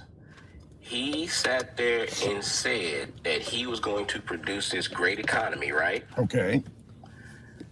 So what he did was just follow what Obama did. And Obama had 75 months of consecutive growth. And then Trump ran at a deficit. He did deficit spending, so he had over $7 trillion. People ain't looking into all that, though. They're looking at, can I afford groceries? I'm sorry, Tim. I just believe in being an educated elector. I get that, but most people just believe in making sure they can buy, a pound of chicken. They don't care about all that. Have you gone to Walmart and seen it empty? No, but I've been. Have you gone to McDonald's and seen them not with burgers just stacked up? No, but the price of fast food did go up under Biden. I'm sorry, Tim. How much were burgers when you and I were both in high school? Shit, I don't fucking remember. 30, 40, 50 cents probably back then, $1. Okay, Tim. So stuff has gone up in our 20 plus years. Huh? Right. But Trump is promising to bring the price of stuff down. He promised us a southern border, Tim. So what you're saying is Trump is selling wolf tickets. Tim, the man sat there and got punked by the new president of Mexico. He got his ass royally handed to him. And then he tried to portray it as, no, see, she's closing the border. And she came back. I didn't tell you that.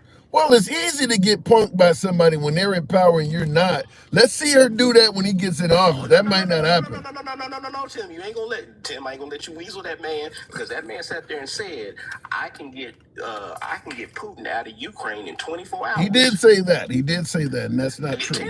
Tim, this is the longest 24 damn hours of my life. I gotta move it on, Quinn. You're crazy. You're crazy. But let's see what happens when he's in office. Let's see how much shit the president of Mexico talks once Trump actually has the power of the U.S. government behind him. She already told him, you know what, if you want to go into a trade war, we're ready to do it. She's like, bring your ass on. Well, let's see what happens. I don't know. Trump doesn't like to lose. I don't know. He been losing, Tim. Tim, how many bankruptcies he got? How much money he got, though? How many felony convictions he got? How much time has he done in jail? Tim, I can do this with you. And you're losing. You said, how many bankruptcies he got? I asked you, but how much money does he have in the bank? You said, how many felony convictions he got. But how much time has he done in jail? Nothing. He's winning. I get that. Tim, is not. Here's the thing. I get what you say. I get how you're equating him winning. Yeah. I'm merely pointing out that, hey, the man is not what people portray him to be. I'm just simply saying the man is winning. We can say he could be Al Capone, but he's winning. I'm just saying he is winning. He's a better criminal than the Kennedys. He's a winner. That's all I'm saying. I gotta move it on. You disagree? All right, Al. Appreciate it. And thank you for the support, man. Thank you. Oh, yeah, always. Appreciate it. All right, moving on with the program. And by the way, tap the screen. Some of you folks have been doing that. We're getting almost up to 40. So thanks some of you folks that are doing that. I want to respond to a super chat I seen from Will. They see the profits in Medicare and Medicaid. That is why Republicans want to privatize them so bad. Damn. That's what the poor people are using. So you want to privatize Medicaid and Medicare? Damn. Just scrounge every dollar, huh? That's frightening. Yikes. What does that say? Lone Wolf says, my last caller was confused. I'd like for you to elaborate how. Let me know. He is winning on the backs of suckers, says SGB72. Winning is winning. I'm not totally disagreeing with you, but he is winning. He is winning. That last call was a smart one. Says, what does it say? Onions? Something that's the Orions. I can't read that. Yes, he did. Then Trump pardoned Bannon, and now is working with him again. That is true. BRICS. What is that? Who's all in BRICS? Brazil, Russia, India. It's not Canada. What nations are in BRICS? But I see it says BRICS will abandon the U.S. dollar and America will collapse. I don't know if America would collapse under that circumstance, but the quality of life in this country might change for the worse, And I do believe that China is okay, so Brazil, Russia, China, and India. Okay, fair enough. I knew Canada, but I will say this, I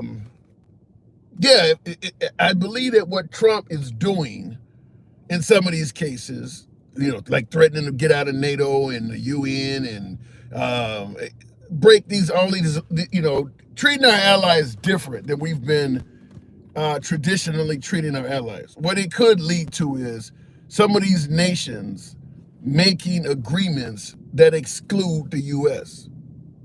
Trump could be showing folks that in a time of need, the U.S. may not be there. Okay, yeah, Trump is on. This is how I'll go to the box and tap the screen. Give me up to 50. F-I-D-D-Y. Here's how let's say I'm addressing several of our allied nations under the guise that maybe it's time we rethink our submissive stance with the United States. My take would be, yeah, President Trump is only the American president for 4 years, but let's focus on what he has shown us. He has shown us that at any given time, an American president can go in and lead that nation and go against anything we all have agreed with and treaties we've made with America. He has shown us, and then I'd bring up the Iran deal, I'd bring up NAFTA, I'd bring up the Paris Accord. He has shown us that all of the deals that you may have France or you may have Germany with America, all it takes is for one president to come in, and America has shown us they went from Obama to Trump to Biden back to Trump. They will make radical changes in who they're likely to elect. He has shown us that all it takes is for one radical president to come in office and say, you know, the deal we have with France or the deal we have with you, Germany, is a bullshit deal. We're going to cancel it. We need to start talking amongst ourselves, because the security blanket we have that we consider of having, known as the United States, may not be provided as much security as we think. What happens if one of us are in danger and America has a president like Trump? Do you feel confident that America will come to our aid? You see Trump's relationship with some countries that maybe we are concerned about, he's favorable to them. So maybe it's time we start discussing among ourselves alternate courses of action, so that if something happens, we're not relying on the United States and hoping they measure up. And that's how I would pronounce it. You know, we need to start working on things that may not include the United States. There are other superpowers out there. Maybe instead of continuing to work with the United States, hoping that Russia or China may not cause us harm, maybe we need to just go to Russia and China and make a deal. That way we don't have to worry about whether the United States will honor it or not. Maybe we need to just have a conversation with China. Certainly if you're in Europe where you don't feel there's any threat of China, maybe you're concerned with Russia. Well, then let's go to the Chinese, because they don't really favor America anyway. Maybe they'll make deals that don't cost as much, because they'll be happy to take us from America. Maybe it's time we start at least having this conversation, because America has shown that they could be iffy on some things. That's how I would present it. Looking in the comments, talking out the side of your ass, says Trey Bank. Yeah, well, that's what America is doing. Talking out the side of his ass. And keep in mind, I mentioned Paris Accord, NAFTA, and Iran deal. There's a whole laundry list of deals America has made, starting with the Native Americans, promises that they broke. Obviously, with the African Americans, the whole 40 acres and a mule. I mean, we've made a lot of deals. We told after the first war in Iraq, we told the people to rise up against Saddam Hussein and we would help them. They did it. We left them abandoned. That's why you hear the notion that Saddam was killing his own people. Yeah, because they listened to us, expecting us to back them when they tried to overthrow them. We've made a lot of deals that we didn't follow through on. I think it's pretty easy to present that case that America might not be so trustworthy when you need them. Looking in the comments, laughing my ass off, some people would keep voting for the Democrats even if they wore white sheets. Damn. Mike Wright states that some people would keep voting for the Democrats even if they wore white sheets. I'd like to know what people you're referring to, because even Malcolm X was complaining about the Democratic Party. I don't know about that. I'd like to know who you're talking about. And keep in mind, if the Democratic Party wore white sheets, there's really only one group of people that really should be concerned about it. The people wearing white sheets, well, maybe not one group, but there's one group that probably doesn't need to be concerned about it. Are you a memory loss major? Trump did pretty good against the junior varsity. You talking about the squad? What the hell does that got to do with this? Mining lithium uses more energy and causes more pollution than the electric vehicles.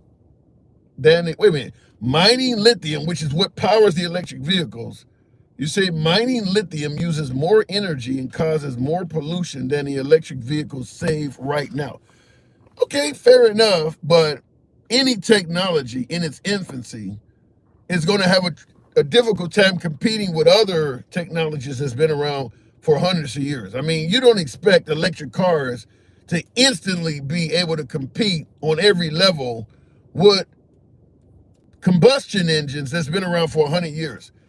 Right now, the electric car would be around the stage the Model T was. I mean, remember what combustion engine vehicles were like when they first got invented and compare that to what we have now. All sorts of advances. You got to give the electric vehicle a chance. You're expecting on day one for that vehicle to be competitive to something that's, it's going to take some time. Of course, the batteries are not there yet, or the disposal of the batteries are not there yet. You got to give it some time. I think Big Oil has convinced us to criticize and challenge anything that goes against the profits of Big Oil. That's where that shit's coming from. Windmills cause cancer and all that stuff. Mr. Walter, I think it was, going back to the box, one of my subscribers. Good evening. Welcome to the program. But you, what does it say? But you hate Musk. I don't personally hate Musk. I think the guy's a genius. I'm not a fan of his politics. And make no mistake about it. Hang on a second, Stick. Make no mistake about it. Elon Musk could do the same business moves he's making right now. But if he was favoring Kamala, you guys would hate the guy, period. He could be doing all of the same moves, the same cars, all of the same technology, talking about sending people to Mars, all of the same shit. But if he was favoring Kamala, you'd have him sitting right next to Taylor Swift. Stick, good evening. Hey, right on the money. Yeah. So, hey, right on the money. Thank you. Appreciate it.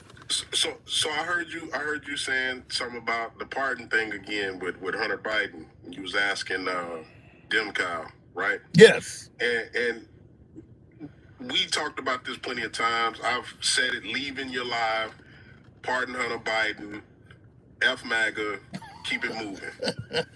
Then why lie? Then why lie about it? I think he didn't lie about it. I think he was actually honest when he said he wasn't going to pardon him because he had a deal. He had a sweetheart deal. Trump said it himself. He had a sweetheart deal. So if he was going to get away, or if he was going to basically not get punished as bad as everybody else would have gotten that situation because he was the president's son, then I believe as the president, especially being it was federal, he already knew what was coming down the pipeline, which was a sweetheart deal. So there was no need for me to pardon him because I know he's going to get off because I already talked to these people. They already said, well, nobody really gets charged with this stuff. So, we don't. But why keep saying you're not going to? Okay, but there was a time when the sweetheart deal, because the Republicans had the sweetheart deal tossed out. He was still said he wasn't going to pardon him. Why do that? Well, again, I think he knew that in the inside, regardless of the fact, like just being real. I'm a hold off because I already know MAGA likes to get mad about different stuff, even though Trump has done it too. Right. But two wrongs don't make a right. But let's just get that out there. Michael Flynn and your boy that stole the money from the border and just all sorts Steve of Bannon. people. Yeah. And then you have the other one that likes to wear the gray suit. He looks like he's a agent from England. I don't know who that one is. What's his name? Robert? No, hold on. Flynn? Can't remember this guy. I don't. No, not Flynn. He's got the gray hair. He's got the gray hair and the oval-shaped face, and he always wears a gray suit. He looks like he's from London some damn where. You're not talking about RFK, right? I don't know who that is. Not. Oh, somebody said Stone. Roger Stone. Yeah, Roger Stone. There you go. Roger Stone. Yeah, he looked like he ready to play in Sherlock Holmes movie or something. Like a James Bond villain? Yeah, there you go. So, and again, these are people that I don't know about the people I just named, but he has the other guy, Patel, and other guys that had to get a pardon, and then he's got Kushner's dad had to get, he gave him a pardon. There's a whole bunch of stuff going on, and it's sad that this is what y'all, MAGA voted for, man, and it is what it is. Well, but MAGA had a choice between voting for the re-election of Trump or Kamala Harris, and they saw Kamala Harris as trash. They believed she was going to destroy the damn country. Well, this is the thing. Like, now they got the pie in their face because it wasn't nothing that Kamala said that would have hurt them, other than their feelings, because they don't like to see, you know, LGBTQ, and they say the children are being hurt, but then they got Matt Gaetz that was with a 17-year-old. So again, like, it's all nonsense. They just saying stuff to make talking points. You know, I can't be this because I'm Christian, but then you'll treat somebody like a piece of trash, and that's not what Christians do. So, you know, the double standard with Trump, they know he cheated on his wife, but the Lord wants him to be in power and about just all sorts of stuff, man. I done heard it all. I've heard it all. Well, my question is always, Tim, if Trump slapped your mama, would you vote for him? Would you have voted for him? Well, if my mama wasn't working for the deep state, she wouldn't have got slapped. See, that sounds like MAGA. That definitely sounds like MAGA. You know, because that's the scenario. Like, I got my own little video talking about if MAGA's a cult. And that was the main thing. If you'll let Trump slap your mama and you'll still go down there wholeheartedly vote for him, wear his hat, you're in a cult. Well, hopefully, ain't nothing. You in a cult. Well, hopefully I don't think MAGA will let Trump get away with slapping his mama. So, you know, maybe have sex with her, but not slap her. But I don't know. I don't know about that one. Hey, Tim, man, hey, sky's the limit. He can do no wrong. You know it and I know it. That's it. So, again, Trump isn't the problem. It's the people who support his antics and think everything that he does is okay. They give him a pass. Well, what about this? I want to read this to you because I want to get your opinion on this. This is coming from apparently a female. This is coming from Ann. I think this says Lowen. I can't even pronounce her last name, but her name is Ann. This is obviously a woman. Now she says camel toe. That's referring to Kamala, but she's calling her camel toe. Camel toe hyena. Hold on. Because he's not only mentioning calling it, but also talking about her last. Says camel toe hyena can't even speak properly unless repeated circle thinking is intelligent. She's either drunk or a dumbass. How do you respond to that? What I would respond to is to say you didn't vote for her, so it really don't matter. And then at the same time, she didn't win, so it really don't matter. But do you have any of those credentials that she has? And if you do, then say something and I'll listen. I'm gonna go into the rabbit hole. I'm gonna go into the rabbit hole. I know some of my liberals ain't gonna like this, but you said that she has any of those credentials that Kamala Harris said. The response going into the wormhole might be, well, no, I didn't sleep with Willie Brown, so I don't get him. Well, she ain't share a helicopter with Willie Brown either. So, I mean, that's neither here nor there. Yeah. You know, because, I mean, he tried to get credentials off. I was going down in the helicopter and I was with Willie Brown, you know, and I don't know if you can really use this information, you know. Maybe that's crazy. I'm surprised. Okay, you're going down in this is what Trump said. You're going down in a helicopter and some dude, I mean, this guy comes and tells you, I know this might not mean nothing to you right now because you don't know who the hell Kamala Harris is at this point, but I slept with Kamala Harris. Like, why would he tell you this shit?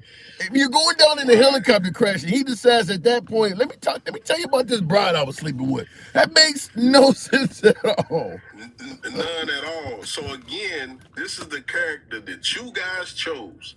I can't do nothing about it. Can't nobody do nothing about it. You voted that way.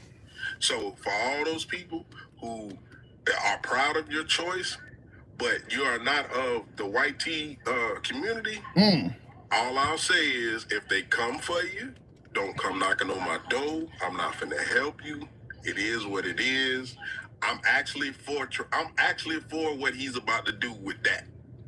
Are you hoping that Trump fails? You do want him to succeed, right? Listen. I hope he deports everybody that voted for Trump and just handle his business. I hope he do, because guess what? We don't even need him to vote no more. So you're wishing you gotta go. You're wishing ill will to MAGA, basically. I'm wishing ill will to anybody that voted against their own best interest.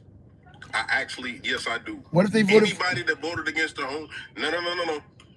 If you voted, and you know who I'm talking about, Tim, the brown persuasion, the black persuasion, And even some of you white tea women persuasions Ooh. that voted for Trump, the black women that voted for Trump, the Latino women that voted for Trump, when it comes knocking on your door, any way it comes, whether it be through abortion, whether it be through the border, whether it be through taxes, you know, you got your own lipstick makeup business, and now he taxing the hell out your ass. It's because you get all your shit from China. That's Damn. on you. Now all your stuff is getting tariffed because it's coming from somewhere else. That is on you. I hope your business fails. Oh I hope your These are American. Wait, hold on. Those are Americans you're wishing this on. Let me finish. I hope these kids to be dumb as hell. Damn. He's gonna take away the board of education. I hope they run into a damn fire hydrant, not knowing what it is. Oh my God! Now in the comments, I can't even see the name without putting on my glasses. But he says that you live. This is first. It says this caller wakes up racist, and then somebody else is saying that you know you live on another planet. But you sound like you're wishing ill will to other Americans, Stick. I'm wishing what Trump had already told you he was gonna do when it comes to these certain things. So at the end of the day, you voted for it. I didn't. That is true. But now that you've got your guy and he wants to implement and take away the Board of Education, he wants to take away veterans' taxes, and all you veterans, you ain't exempt either. Appreciate your service. But what about DJ Julio? What about the fact that you say you want to take away all these services? What about the good he's promising to do? Like no tax on tips, no tax on overtime. He don't even believe in overtime. What are you talking about, Tim? Come on, man. And then the tips is tips and bonuses. See, that's the thing. They like to stop it at tips because that's the ordinary Joe. That's the waitress. That's the bus boy. That's the dishwasher. That's all the people that get tips, you know, through the company, right? Because they make everything work. So that order is when a person tips, they split it up between the people that's on. You know what I mean? But is that not a good thing, though? No, okay, but let me finish. So now we talk about the bonuses. The bonuses are for people like, I don't know, somebody that already plays for the NFL, but he also gets paid. Like Deion Sanders. Yeah. And he also get paid through Aflac and all of these other spots, right? Now they get no tax on bonuses. His bonus might be So in other words, you get to save taxes on a few bucks somebody tipped you, and this person is getting to save taxes on the. You all right over there? Yeah, I'm good. And I see, in regards to what you said, Will G said something similar. He says, I don't wish them ill. I just hope they get exactly what Trump was talking about. So he's saying talking wild about. So he's saying the same thing as you. He's not wishing them ill will. He wants what, you know, if you voted against your best interest, he wants that to be realized. Yeah, definitely, and that's the problem. That's the problem. You voted for it, and now that you got it, and all I'm doing is saying, I hope you get what you wish for. Now you mad? No. Like, come on. What makes that? But you're not wishing for them. They voted for a good economy. They voted for LGBT and the border. You're not wishing they get those things. You're wishing they get the things that are going to hurt them. No, I'm wishing that they get all that they wish for. Okay. All right. He said he promised it. He's going to do mass deportation for all those people who they heard him say this. Yeah. And they know that they could be thrown in crosshairs. But they still went to the election day and voted for Trump. I'm talking about those people. Well, who wants the best for their kids, but they got a president talking about taking down the Board of Education. Well, I think it's because they don't think those things are either meant for them or going to hurt them. I got to move it on. I'll give you the last word, but I think they voted for Trump because they don't think that stuff is going to affect them. All I say is this: when I'm not saying that anything or any entity that we have in this country is perfect, but I'll say from the time the Board of Education was formed and kids started going to public schools, the way that we transformed and how we grew and how fast we grew, that was because of that. They had a basic education and knew how things work and knew how things ran, and they also used to have a trade. Now I know you remember that, Hansel. So with that being said, when you take these things away, you make the kids dumber and dumber and dumber. Well, the rap has changed. Everything has changed. Even the damn country songs have changed. It just sounds like somebody, no teeth, got that thing just sitting out there. I'm drinking a beer. Man, it's all bad. Well, then they'll be perfect to replace the jobs that we had to get rid of the Hispanics. Those jobs will be wide open. That dumber community can do them. I got to move it on, Stick. Thank you. Robots. Elon got you. Then that's even fucking worse. That's even fucking worse. It's a wrap. All right, Stick. You're scaring the hell out of me. Ed G, if you would vote for a party who lied about a dementia man being capable of doing 4 more years when he wasn't, and then you vote for the most unpopular candidate because she told you to, you, sir, are part of a cult. Damn.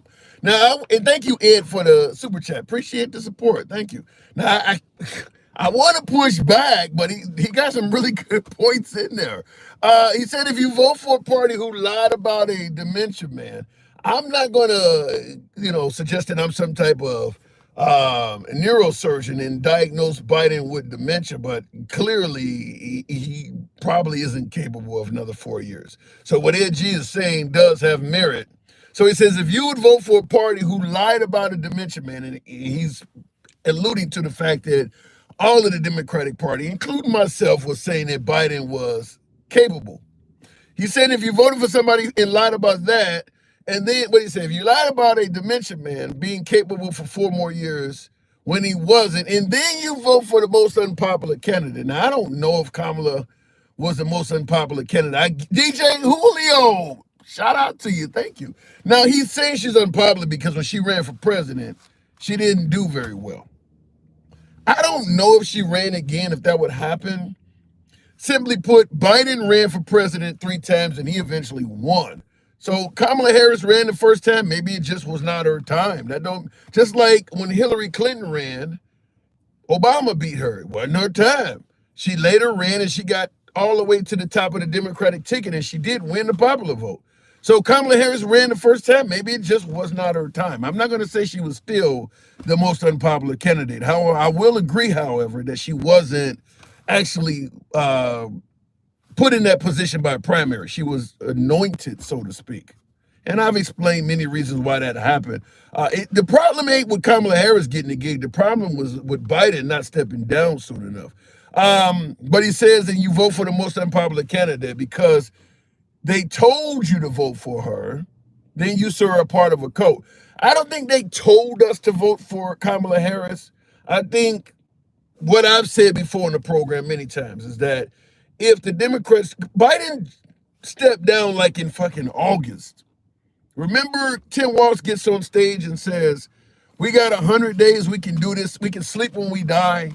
He was making it clear, we got a short time to get this victory. Tim Walz said that. We only, we got 100 days. This is easy.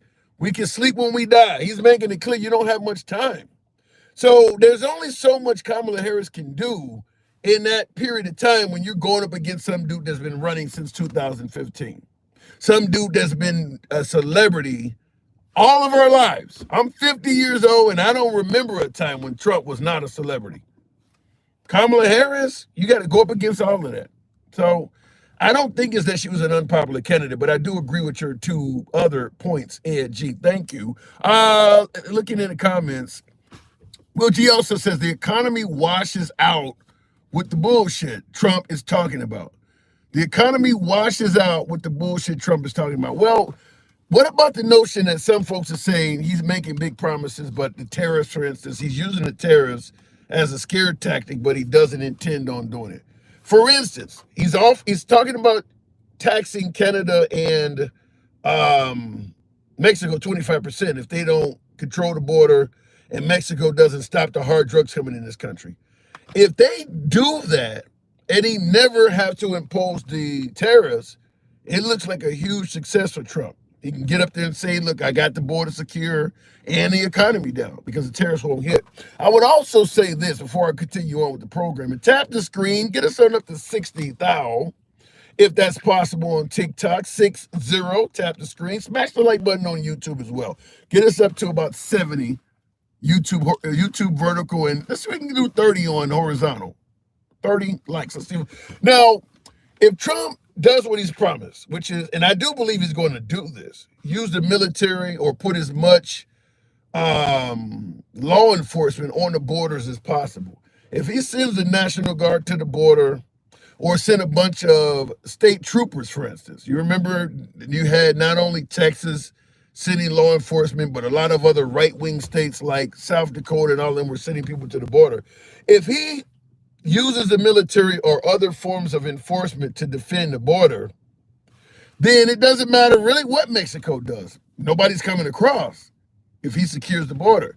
So he can say that the border's secure. We didn't have to impose the tariffs on Mexico, and then he can just lie and say Mexico realized the error of their ways and they've secured the border.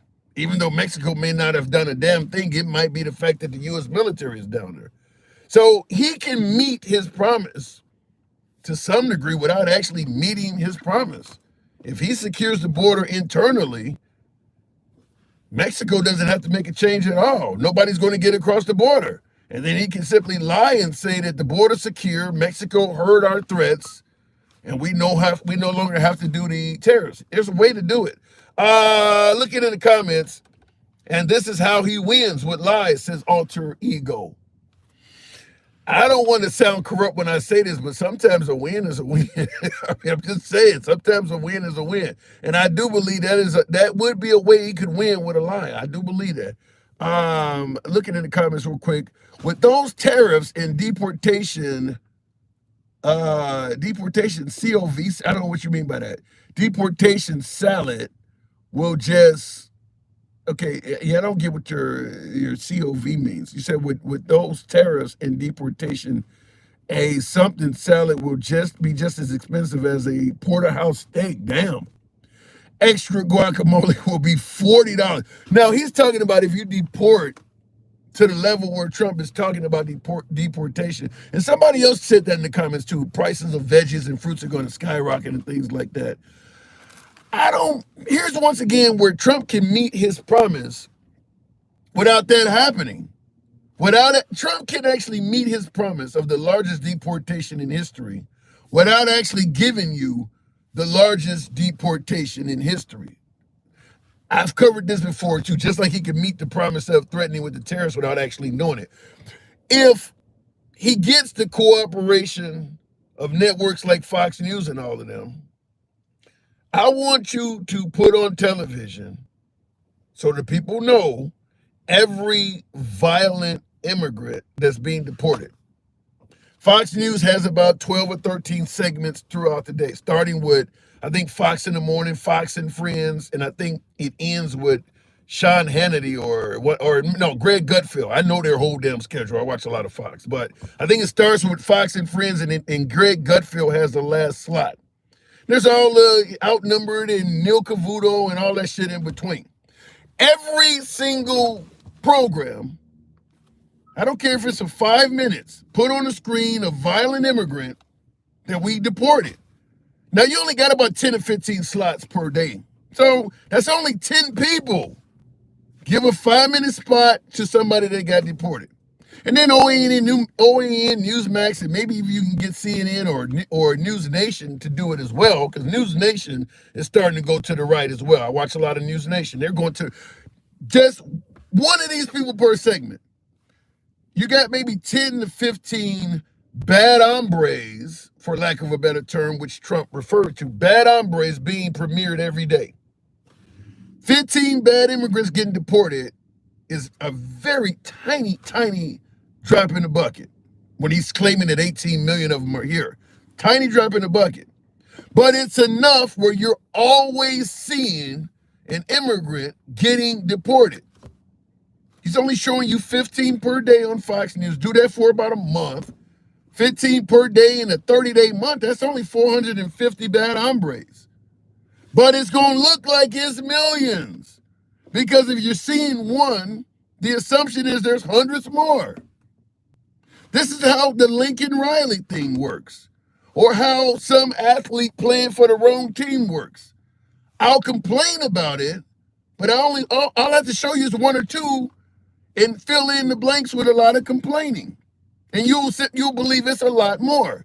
So he could actually be theoretically getting people to believe that he is giving them the largest deportation in history, when in reality it's only a handful of people.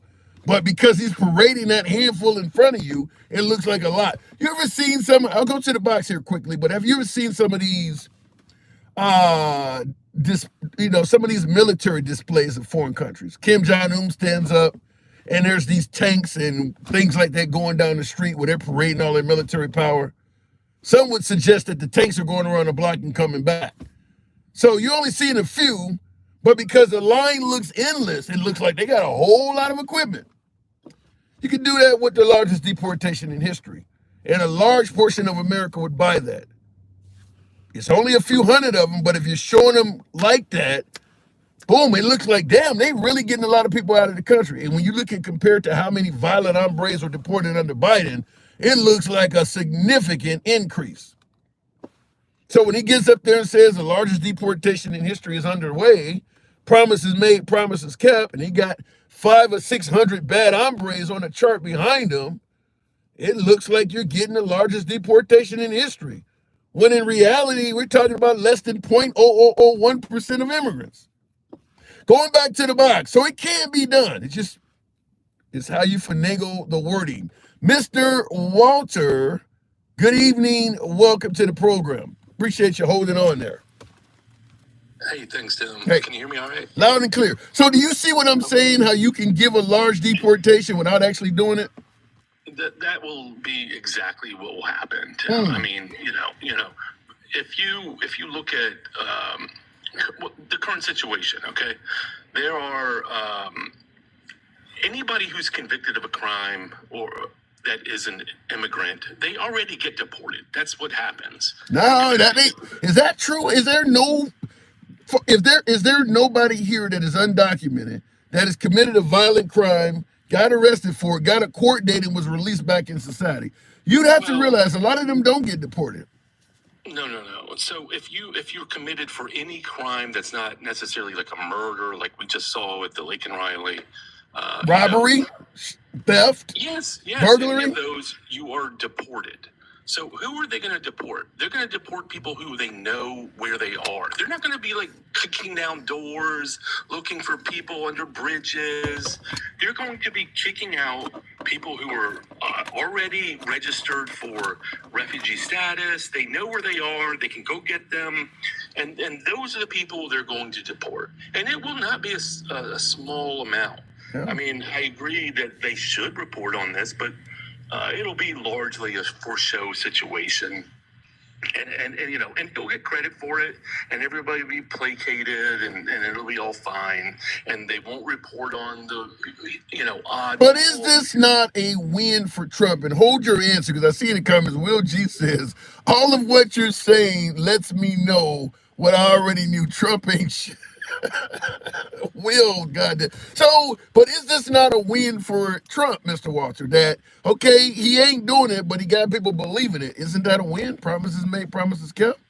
Yes, exactly. That's what he did the last time until the shit hit the fan, and he couldn't really control things, and he tried to hide how bad it was, and and then they kind of went crazy with the money, and shit was unprecedented when it hit the fan, right? So they tried their best. I think his fault was that he downplayed the pandemic, and Biden came in and said, I'm a one-term transition president, and he fucked up and didn't, actually do that.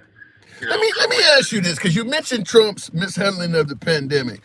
If there was no pandemic during Trump's term, would he not have came across as pretty much a successful president? I think so. I do. I mean, I don't think that the guy is a good guy or anything like that, but he's a guy, all he wants is to be seen in a good light. So this is why I don't think his tariff thing, I agree with you that this is all a negotiation tactic. I don't think he's actually going to actively fuck up the economy. I could be wrong, but I don't think he will do that. I think he's going to try his best to do well by the economy and be seen as this hero who saved us from. Then if what you're saying is true, it sounds like I'm hearing a good president getting elected. Well, listen, I think the difference is I believe this is one of the worst persons in history to ever be elected president, because he is such a narcissist, and now there are going to be very few guardrails. I mean, hopefully there'll be enough, but if he wanted to go crazy, he could. And I'll just, the other thing I wanted to mention is that if it's not in Project 2025, it's probably not going to happen. Damn. That's the wow. I mean, come on.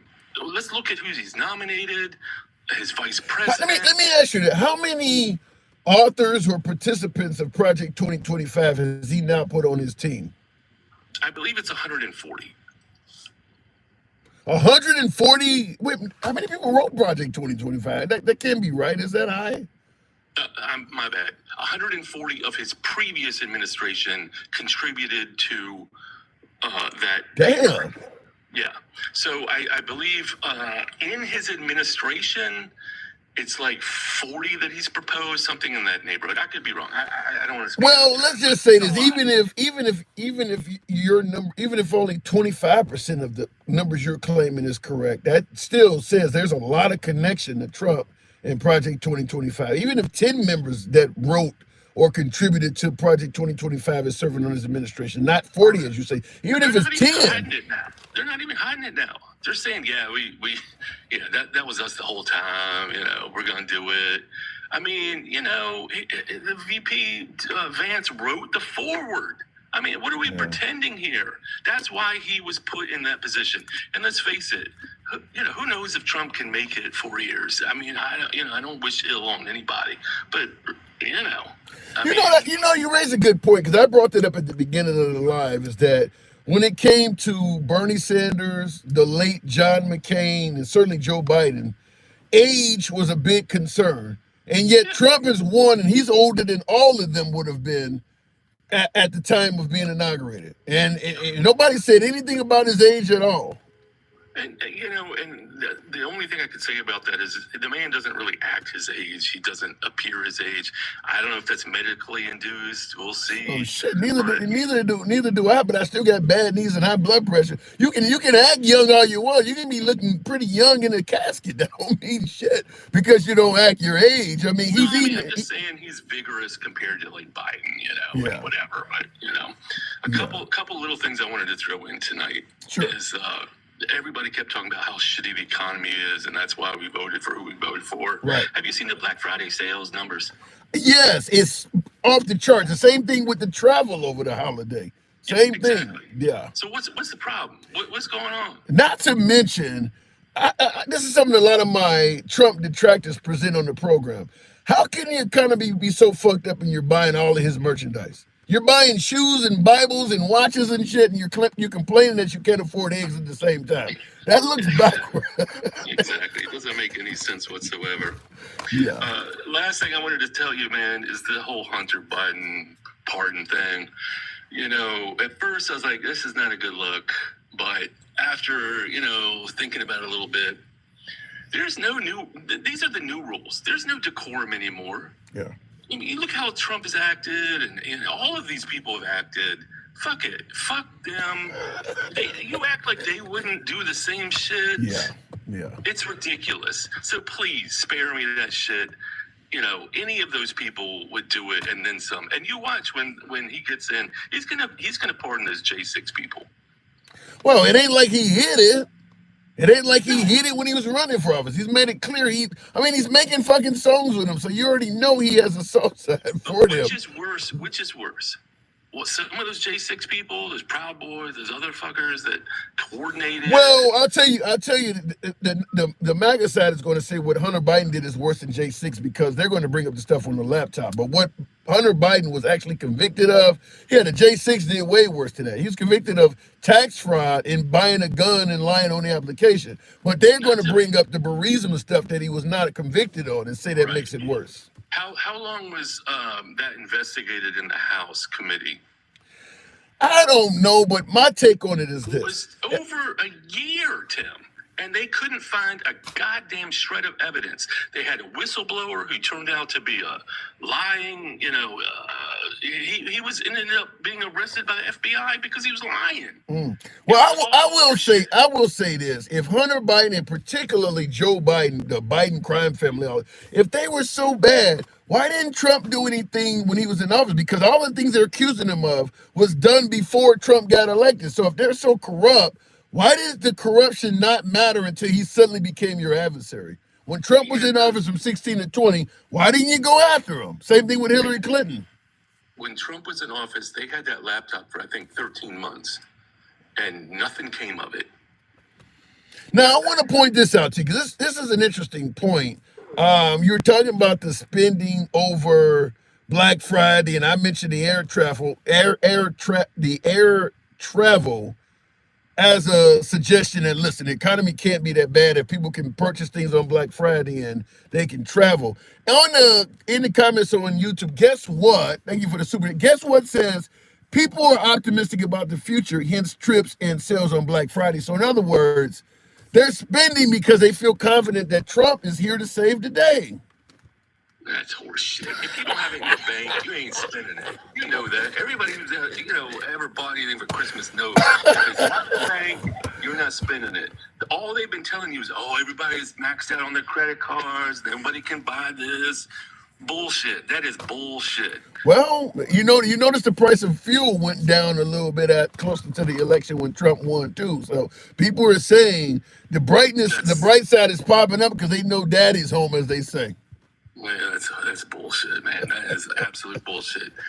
If you don't follow Mr. Global, you should follow this guy. Mr. Global. Why don't you send me that? Because I've been on forget it. I write down the notes a lot of times, and I got notes all over everywhere I'm at. I got tons of notes. So, but send it to me. I'll look it up and I'll follow him. I'll give him a follow. He's an oil and gas expert. He's an independent, and he sets the record straight on all that shit. All right. Anyway, I appreciate tonight, and hope you have a good holiday. If I don't, talk to you before then. So fair enough. Thank you for coming through as always, Mr. Walter. Appreciate it. All right, moving on with the program. Ed G says Trump is the new what? Trump is the new Adolf, but you're still here. Stop the BS. Well, he's not in office yet. You're saying that, okay, people are claiming that, because you're not saying that you believe that, and you are a supporter of Trump, but you're saying, how can people be claiming that Trump is the new Adolf, mustache man, but you're still here? And he said, stop the bullshit. Well, he's not in office yet.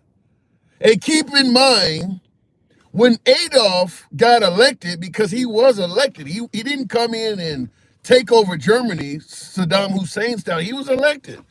At this point in Adolf's career, Adolf wasn't Adolf. He was still promising to be a great, leader for the people. It wasn't until he got in there that he started doing all that evil shit. He would have probably never won the election to be the chancellor of Germany or whatever if he was promising that as part of the campaign. So Trump is in the early stages, but I think the actual argument could be made is, a lot of folks make this argument is that he was in office for 4 years already. And he didn't do any of that. So why do you think he's going to do it now? I think that is an argument people make that is a little bit better than what you're saying, but we disagree, Ed. Trump is no worse or better than Biden or Obama. They're all on strings. I don't buy that, Jay. You're saying that all of these people are puppets. Then I need to know who the hell's controlling the strings, because the direction of the country under those people is totally different. So I need to know that. So I gotta push back on that. Anyhow, moving on with the program here. I don't know what I just tapped. Let me try that again. What is that saying? Oh, hang on a second. Oh shit, let me reset this.